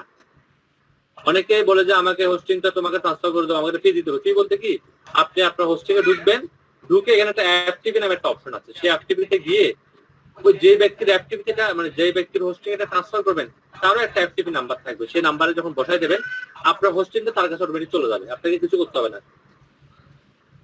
এটা হলো 1 নাম্বার। 2 নাম্বার হচ্ছে কি, যদি সে আপনার ডোমেইনটাকে ট্রান্সফার করে নিতে চায়, ডোমেইনের ট্রান্সফারেশন একটা ফি আছে, সেটা কিন্তু তাকে দিতে হবে। সে যদি আপনার ডোমেইনের অ্যাক্সেসটা নিয়ে ফেলতে চায়, ভালো। সে যদি ট্রান্সফার করতে চায়, ট্রান্সফার ফিটা তাকে দিতে হবে। ওকে, মানে এখানে হচ্ছে ও আমার হোস্টিংটা ইউজ করবে ফ্রি, মানে বিষয়টা আমি বলিনি। ধরুন আপনি একটা হোস্টিং ইউজ করছেন, যে কোনো একটা হোস্টিং ইউজ করছেন, আপনি ধরুন নেমচিপের একটা হোস্টিং ইউজ করছেন, হোস্টিংটার প্রাইস হচ্ছে $18। আমি ওকে তো বলছি যে আমি তোমাকে হোস্টিংটা ট্রান্সফার করে দেবো। ট্রান্সফার করে দেওয়ার মিনিং এটা না যে আমি আমার হোস্টিংটা তাকে দিয়ে দেবো। তার একটা হোস্টিং আছে ধরুন কোডেরিতে, তো এই হোস্টিংটা আর আমার কিন্তু একটা এফটিপি নাম্বার থাকবে, হোস্টিং এর মধ্যে থাকে, এফটিপি সার্ভার থাকে, প্রত্যেকটা হোস্টিং এর মধ্যে থাকে। এনারও তো একটা এফটিপি সার্ভার আছে, তাই না? আমি করবো কি, এখানে এফটিপি সার্ভারের একটা নাম্বার থাকবে, একটা অ্যাড্রেস থাকবে, অ্যাড্রেসটা হচ্ছে 1 2 3 ধরুন। আমি করবো কি, আমি আমার এফটিপি সার্ভারে এসে, এর অপশন আছে, অপশনের মধ্যে দেখবেন ট্রান্সফার নামে একটা অপশন থাকবে। ট্রান্সফারে গিয়ে যখন ক্লিক করবো, তখন আমাকে বলবে কোন এফটিপিতে ট্রান্সফার করবো, তখন আমি দিয়ে দিলাম এই এফটিপিতে ট্রান্সফার করবো। তখন হয়ে যাবে কি, এটা এখান থেকে ট্রান্সফার হয়ে, এই ওয়েবসাইট এখান থেকে ট্রান্সফার হয়ে, ওয়েবসাইটের ফাইলগুলো এখান থেকে ট্রান্সফার হয়ে চলে আসবে কোথায়, এখানে। আর এটা করার জন্য ওর হোস্টিং এ চলে যাবে। ওর হোস্টিং যখন চলে যাবে, তখন আমি আমার হোস্টিং থেকে এটা ক্লিয়ার করে দেবো। এর জন্য আমার হোস্টিংটা আবার একদম ক্লিয়ার হয়ে গেল, জিরো হয়ে গেল। পেন ড্রাইভে যেভাবে ট্রান্সফার করেন না, এভাবে ট্রান্সফার হয়ে যাবে, সেকেন্ডের মধ্যে ট্রান্সফার হয়ে যাবে। এটার জন্য কোনো ফি দিতে হয় না, গড়িটেকেও কোনো ফি দিতে হবে না, নেমচিপকেও কোনো ফি দিতে হবে না। আর সেও ফ্রি, আপনিও এই কাজটা আপনি ফ্রি করাতে পারবেন, সেও ফ্রি করাতে পারবেন, একদম ইজিলি করে ফেলতে পারবেন। এই জন্য সে এটা বলতেছে কি, ট্রান্সফারটা ফ্রি করে দেবো, কিন্তু ডোমেইনটা তোমাকে আমি কি করবো না, ফ্রি করবো না। বিকজ একটা নেমচিপ থেকে যদি কোনো একটা ডোমেইন নেম আপনি গড়িটিতে নিতে যান, তাহলে সেক্ষেত্রে কিন্তু একটা ট্রান্সফারেশন ফি আছে, ট্রান্সফার ফি থাকবে, সে ট্রান্সফার ফিটা দিতে হবে আপনাকে। আপনাকে বলতে আমি বুঝাচ্ছি যে এটা পারচেজ করবে তাকে দিতে হবে। সে যদি বলে না আমি তোমার নেমচিপের মধ্যে ডোমেইনটা রাখবো না, আমি সিকিউরিটি ফিল করছি না, তুমি আমাকে এটা গডিটিতে দিয়ে দাও, তখন এ বলবে যে ঠিক আছে তোমাকে ট্রান্সফার ফি দিয়ে এটাকে চেঞ্জ করতে হবে। শুধু নট অনলি নেম চিপ, যে কোনো জায়গায় থাকুক না কেন ডোমেইনটা, সেখান থেকে একটা ট্রান্সফার ফি মাস্ট বি দিতে হবে। আমার কথা বুঝতে পারছেন?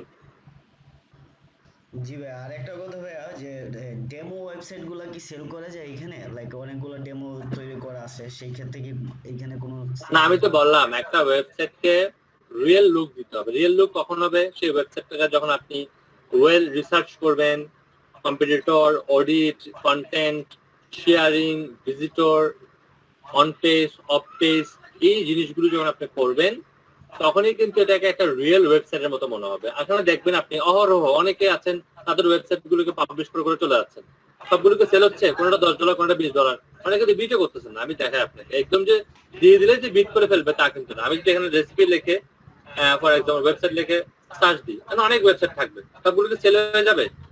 সেল হবে না। কারণ কি? ওরা প্রফেশনাল না, ওদের কেন সেল হবে কেন? আপনাকে একটা কন্টেন্ট সেল করার সময় প্রফেশনাল হতে হবে, ওয়েল ইনফরমেটিভ থাকতে হবে। আপনি যদি এখানে যতগুলো ওয়েবসাইট আছে দেখেন ইনফরমেশন থাকে না, যেমন এই ওয়েবসাইটটা ইজিলি সেল হয়ে যাবে ওয়েবসাইটটা।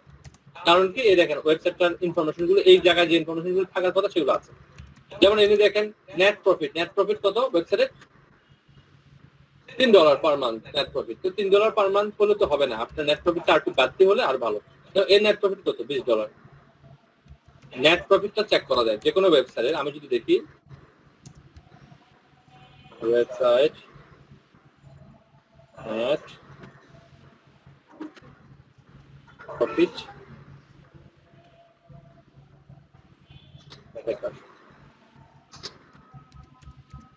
ওয়েবসাইটে কিন্তু নেট প্রফিটটা চেক করা যায়। আমি যেমন সাইটের নাম লিখি, এটা কিন্তু বলে দেয় যে একটা ওয়েবসাইটের নেট প্রফিট কত হতে পারে। এটা প্রিমিয়াম টুলস গুলো আরো বেটার বলে। অডিট হয়ে গেছে, দেখুন সাইটটা অডিট হয়ে গেছে। এই সাইটটাতে ব্যাকলিংক আছে এতগুলো, এই সাইটটাতে কিওয়ার্ড আছে এতগুলো, এই সাইটটাতে অর্গানিক ট্রাফিক আছে এতগুলো, একদম ইন ডিটেইলস সবকিছু কিন্তু চলে আসছে। দেখছেন? যত এই জিনিসটা যত বেশি ভালো হবে তত বেশি আপনার জন্য এটা আসলে বেটার। এখানে আসলে সাইটের নাম দিয়ে দিলেন, অ্যানালাইজ দিয়ে দিলেন, সে কিন্তু আপনাকে একটা নেট প্রফিট বলে দেবে। আসলে সেই টুলসগুলো আসলে কতটুকু বলে আমি আসলে জানি না, 108 দিন আগের আপডেট। সেই টুলসগুলো আসলে এখানে কতটুকু বলে প্রফিট অ্যাকুরেটলি বলতে পারে না। এটাতে রেভিনিউ হচ্ছে পার মান্থ কত? $7 পার দিন। এটাতে রেভিনিউ হচ্ছে $8 মাসের রেভিনিউ হবে, এটাতে এত ডলার রেভিনিউ হতে পারে। এটা আইডিয়া করে বলছি। এটা আসলে ফ্রি তো, তত প্রপারলি আসলে এখান থেকে আসলে ইনফরমেশনটুকু আমি নেওয়াটা আসলে কতটুকু হ্যাঁ, এগুলো কি অ্যাডসেন্স পেয়ে গেছে? কোনগুলো? মানে এই ওয়েবসাইট গুলা যে রেভিনিউ পাচ্ছে, মানে ওদের যে না, অ্যাডসেন্স পেলে যে রেভিনিউ হবে তা না। আচ্ছা, অ্যাডসেন্স না পেলেও কিন্তু রেভিনিউ হিসাব করা যায়, যে তারা একটা ভিজিটরদেরকে নিচের সাথে কম্বাইন করে তারা চেক করে দেখে যদি এখানে অ্যাড থাকতো তাহলে কত টাকা ইনকাম করা যেত। এটাকে বলা হবে নেট প্রফিট। তো এনার অ্যাড আছে, উনি অ্যাড থেকে প্রতি মাসে $3 ইনকাম করেন। এই ওয়েবসাইটটার প্রাইস দেওয়া হয়েছে কত? $497। হ্যাঁ, এখানে দেওয়া হয়েছে $9000, এখানে দেওয়া হয়েছে $1, মানে কোন রকম দিয়ে দিচ্ছে, কোন রকম ইনফরমেশন নাই। সাইটটা তৈরি করে কিছু কন্টেন্ট দিয়ে দিচ্ছে, আসলে কন্টেন্ট গুলো ইউনিক কিনা আপনি পড়লে বুঝতে পারবেন। এই দিয়ে দিচ্ছে $75। হ্যাঁ, এই দিয়ে দিচ্ছে, এখানে একজন বিট করছে, এই দিয়ে দিচ্ছে $10। সাইটটা দেখেন, এই সাইটটা তৈরি করে দিয়ে দিচ্ছে, আমাকে $10 দিতে হবে। একজন অলরেডি বিট করছে, একজন অলরেডি কি করছে, তাকে প্রস্তাব দিচ্ছে যে সাইটটা সে কিনতে চায়। সে $1 বলতে পারে, সে $10 বলতে, সে $1 বলতে পারে। এটা এখানে 1 মাস থাকবে, 1 মাস পর অটোমেটিক রিমুভ হয়ে যাবে। একজনে বিট করছে, দেখি বিটটা কত, বিট প্রাইস কত দেখি।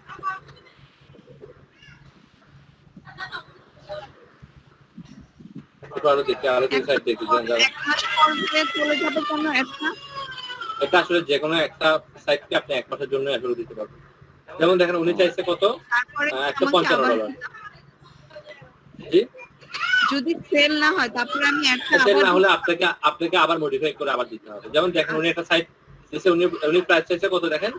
$155। অলরেডি ওনাকে 12 জন বিট করছে। কেউ বললো যে আমি তোমাকে $1255 দিব, যা তাই দিব। আরেকজন বললো 1250, 50, 40, দেখতেছেন বিট করতেছে। জি ভাইয়া, উনি যাকে ইচ্ছে তাকে সাইটটা দিতে হবে। উনি চাইলে ওকেও দিতে পারবে, এমন নয় যে বেশি দিলে তাকে দিবে, ওকেও দিতে পারে। ওনার ইচ্ছা আমি যাকে সেল করবো। আচ্ছা ভাই, এটাতে কি বাংলাদেশ থেকে অ্যাকাউন্ট খোলা যায়? বাংলাদেশ থেকে অ্যাকাউন্ট খোলা অবশ্যই যাবে, আপনাকে একটু ইউটিউব ঘাটাঘাটি করতে হবে, এই বিষয়ে আমি আপনাকে পরামর্শ দিতে পারবো না। কারণ এই বিষয়ে অনেক ধরনের অনেকগুলো সাইট আছে, অনেকগুলো, নট অনলি যে ফ্লিপ অনলি অনলি সাইট তা না। আপনি যদি ওয়েবসাইট সেলিং সাইট লেখেন তাহলে কিন্তু অনেকগুলো সাইট আপনি পেয়ে যাবেন, যেখানে কিন্তু আপনি একটা প্রোডাক্ট কিন্তু শুধু এক জায়গায় সেল করবেন তা না, আপনি একটা প্রোডাক্টকে 4 জায়গায় 5 জায়গায় সেল করতে দিয়ে রাখবেন, যেখান থেকে সেল এক জায়গা থেকে সেল হলে বাকি জায়গাগুলো থেকে রিমুভ করে দেবেন, বুঝছেন? এমন না যে আপনি রিমুভ করে দিতে পারবেন না, আপনার ইচ্ছা হলে আপনি রিমুভ করে দিবেন, যে না আমি এটা সেল করবো না, আমি রিমুভ করে দেবো, আপনার ইচ্ছা। আপনার ধরুন আপনি একটা অ্যাড দিলেন, এখানে 10 জন ব্যক্তি বিট করলো, আপনার কারো বিটে পছন্দ হয় না, ওকে আমি সেল করবেন না, আপনার ইচ্ছা। এগুলো সম্পর্কে আপনাকে আরো একটু বেটার আইডিয়া নেওয়ার জন্য, যেহেতু আজকে আমার ক্লাস টপিকের সময়টা কম ছিল, আমি আপনাকে এই জিনিসটার গুরুত্ব বোঝাতে এসে, যে কম্পিউটার অ্যানালাইসিস বা কিওয়ার্ড রিসার্চ অডিটের গুরুত্ব বোঝাতে এসে কিন্তু এই জিনিসটা নিয়ে একটু ব্রিফ করলাম। আমাদের ক্লাসের টপিক বা আমাদের কোর্স টপিক কিন্তু এরকম নয়, তাও আমি করলাম যাতে করে কোনো কিছুকে এখানে ছোট করে দেখানোর সুযোগ নাই। অনেকগুলো প্ল্যাটফর্ম আছে, অনেকগুলো আর্নিং ওয়ে আছে, জাস্ট আপনাকে একটু চিন্তা করতে হবে, আপনাকে একটু দেখতে হবে কোন আর্নিং ওয়েটা বা কোন আর্নিং প্ল্যাটফর্মটা আপনি ইজিলি ব্যবহার করে এখানে আর্নিং এ চলে আসতে পারবেন। আমি আমার একজন পরিচিত ফ্রিল্যান্সারের গল্প আপনাদেরকে শেয়ার করলাম, এই ধরনের বাংলাদেশে অনেকেই করে। সে তার ওয়েবসাইট গুলো এভারেজলি $500 থেকে $1200 পর্যন্ত সেল পায়,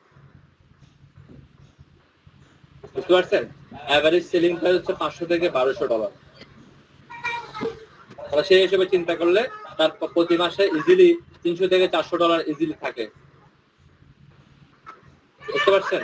তাকে কিন্তু কোনো কিছু নজর দিতে হচ্ছে, তার শুধু একটা, আমি এখানে যতগুলো সাইট দেখালাম, আপনারা চাইলে এর চেয়ে ভালো কোয়ালিটির সাইট আপনারা চাইলে তৈরি করতে পারেন, এর চেয়ে ভালো কোয়ালিটি, কারণ তারা ব্যাকিং করতেছে কম, তাদের কাছে কোনো অ্যাড নাই, তাদের কাছে কন্টেন্ট নাই, কিছু নাই। জি, রিসেন্টলি একটা ওয়েবসাইট নিয়েছি, ডোমেইন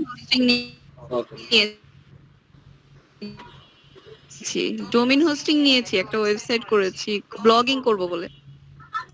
এই ব্যাপারটা জানার পর ভালো লাগলো আর কি, এটা জানতাম না আমি। ওকে, এটাকে আপনি সেল করতে পারবেন পরবর্তী। না, আমার যেমন ভাই ওই যে সবার জন্য বলবো, লোকাল হোস্টে আমি অনেকগুলো ডেমো কন্টেন্ট দিয়ে অনেকগুলো ডেমো তৈরি করে ডেমো কন্টেন্ট না দিয়ে, শুনেন, ডেমো কন্টেন্ট না দিয়ে এটার পিছনে যদি একটু শ্রম দেন, কন্টেন্ট কিওয়ার্ড রিসার্চ করেন, কম্পিউটার অ্যানালাইসিস করেন, অডিট করেন, অন পেজ করেন, অফ পেজ করেন, কিছু সোশ্যাল মিডিয়াতে শেয়ার করে ট্রাফিক নিয়ে আসেন, ভালো ভালো সোশ্যাল মিডিয়া তৈরি করে রাখতে হবে। আপনাকে আগে থেকেই একটা ভালো ইনস্টাগ্রাম আইডি, ভালো পিন্টারেস্ট আইডি তৈরি করে রাখতে হবে, যাতে করে আপনি এখান থেকে ট্রাফিক পান।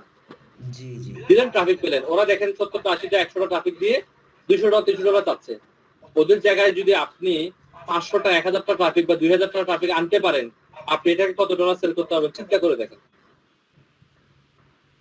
ভালো প্রাইস চিন্তা করেন, আপনাকে এমন টপিক চুজ করতে হবে যে টপিকে মানুষ কম জানে। আপনি দেখেন এলডিপি স্টুডেন্ট গুলোকে একসাথে করে বলেন এই মেথডটা কারা কারা জানো, আপনি দেখবেন যে এখান থেকে 80% ব্যক্তি এই মেথড জানে না। যেহেতু এখানে 80% ব্যক্তি জানে না, তো এখানে কম্পিটিশন কম, যেহেতু কম্পিটিশন কম এখানে একটা ফ্যাসিলিটি আছে, এখানে আপনি একটা সম্ভাবনা আছে। ভাইয়া একটা কোশ্চেন ছিল যে ডোমেইন হোস্টিংটা কি ইন্টারন্যাশনাল প্ল্যাটফর্ম থেকে নিতে হবে? যেমন আমি ঢাকা ওয়েব হোস্ট থেকে নিয়েছি, এটা দিয়ে কাজ করলে হবে না? কোনো সমস্যা না, হোস্টিং তো তাকে দিবেন না, হোস্টিং তাকে কি করবেন, তাকে ট্রান্সফার করে দিবেন। আরেকটা বিষয় আমি এখানে বলে রাখি, অনেক ডোমেইন সার্ভিস প্রোভাইডার আছে যারা হয়তো বা আপনাকে প্রথম বছর খুব অল্প টাকায় ডোমেইনটাকে প্রোভাইড করছে, কিন্তু তাদেরকে যখন আপনি বলবেন এটা ট্রান্সফার করেন, তারা কিন্তু গরিমসি করে। এজন্য আমার পরামর্শ হচ্ছে আপনারা নেমচিপ, গোডিডি এগুলো থেকে ডোমেইন কিনবেন, কারণ আপনি যে অফারে লোকাল কাছ থেকে ডোমেইন কিনতেছেন, সেম অফারে কিন্তু নেমচিপ থেকেও আপনি ডোমেইন পেয়ে যাবেন। তো কেন তাদের কাছ থেকে কিনবেন, কেন তাদের কাছে জিম্মি থাকবেন? তারা কিন্তু আপনাকে জিম্মি করবে, বিকজ আমার একটা ডোমেইন তারা ট্রান্সফার করতে চাচ্ছে না, বিকজ আমার ডোমেইনটা আমার কাছে খুব ইম্পর্টেন্ট, যে কারণে প্রতি বছর আমাকে একটা হিউজ পরিমাণ টাকা দিতে হয়, একটু জিম্মি হয়ে গেলাম, তাই না? হোস্টিং দিবে বলে তারা ঘুরাই দেয় না ভালোভাবে। আচ্ছা 3 বছর হয়ে গেছে, দেখেন 3 বছর হয়ে গেছে, আমি 2 বছর ধরে তাদের কাছে চাচ্ছি, তারা কিন্তু এটা দিচ্ছে না, গরিমসি করতেছে। মনির ভাই, আমি জি আমি ধরা খাইছি। এরকম করে। তো আপনারা কাইন্ডলি গোডিডিতে করেন, নেমসিপি করেন, ভালো কোনো প্ল্যাটফর্মে করেন বা অ্যামাজন আপনার ক্লাউডে করেন, ওই সমস্ত সেট করেন যেটা অ্যাক্সেস আপনার কাছে থাকবে, অন্য কারো কাছে থাকবে না। আর এখানে ডুয়াল কারেন্সি অ্যাকসেপ্টেড। ঢাকাতে যে ব্যাংকগুলোতে ডুয়াল কারেন্সি কার্ড দেবে, সেই ডুয়াল কারেন্সি কার্ডে ডলারগুলো তারা অ্যাকসেপ্ট করে। কেন করবেন না? আমি আমার ইবিএল দিয়ে এই কাজগুলো করি, ইবিএল দিয়ে। ভাইয়া জি আমি বুঝি নাই, জিনিসটা হচ্ছে যে ইকরা থেকে আমি ডোমেইনটা কিনেছিলাম, ডোমেইন এবং হোস্টিং দুইটাই কিনেছিলাম, হ্যাঁ, অ্যাজ এ স্টুডেন্ট প্যাকেজ হিসেবে। পরে এটারে আমি মাইগ্রেট করে আবার জেনারেল প্যাকেজে নিয়ে আসছি, বুঝছেন? তো এটা নেওয়ার পরে আমার এক ফ্রেন্ডকে জিজ্ঞেস করলাম, আমি আগে এগুলো যাচাই বাছাই করি নাই। তো করার পরে সে আমাকে বললো যে সে 2300 টাকা মনে হয় বাংলাদেশি বিডিটিতে 2300 টাকা, আর ইন্টারন্যাশনাল কত ডলার জানি দিছে। তো ওই ডলার দিয়ে সে 20 জিবি হোস্টিং আর একটা ডোমেইন কিনছে। আর আমি এটা থেকে 2600 টাকা খরচ করে 1 জিবি ডোমেইন 1 জিবি হোস্টিং আর একটা ডোমেইন কিনছি। চিন্তা করছেন বাংলাদেশে ধান্দাবাজ। যেমন আমি নেমচিপ থেকে হোস্টিং চালাচ্ছি 1300 টাকা দিয়ে, 20 জিবি হোস্টিং নেমচিপ থেকে। আপনি বলবেন নেমচিপ খারাপ প্রতিষ্ঠান? না, তুলনামূলকভাবে ভালো ভাই। তাই না? তার থেকে এভাবে করতে হবে। ভাই আপনার মেয়ে কি আশেপাশে আছে নাকি? জি আপনার মেয়ে কি আশেপাশে আছে নাকি? মেয়ে না ছেলে? ছেলে ছেলে ছেলে। আচ্ছা, বাচ্চা কি আশেপাশে আছে নাকি? আমরা সবাই একটু হ্যাপি বার্থডে জানাইতাম। আছে, মানে ওই যে পজিশনে আছে ওটাতে আসলে আশাটা একটু লজ্জা পেতে পারে। না, সমস্যা ছিল না, এটা ভিডিও কলে যদি আসতেন আপনারা দুইজন, আমরা সবাই একটু ভিডিও কলে আসতাম। ওকে আসেন।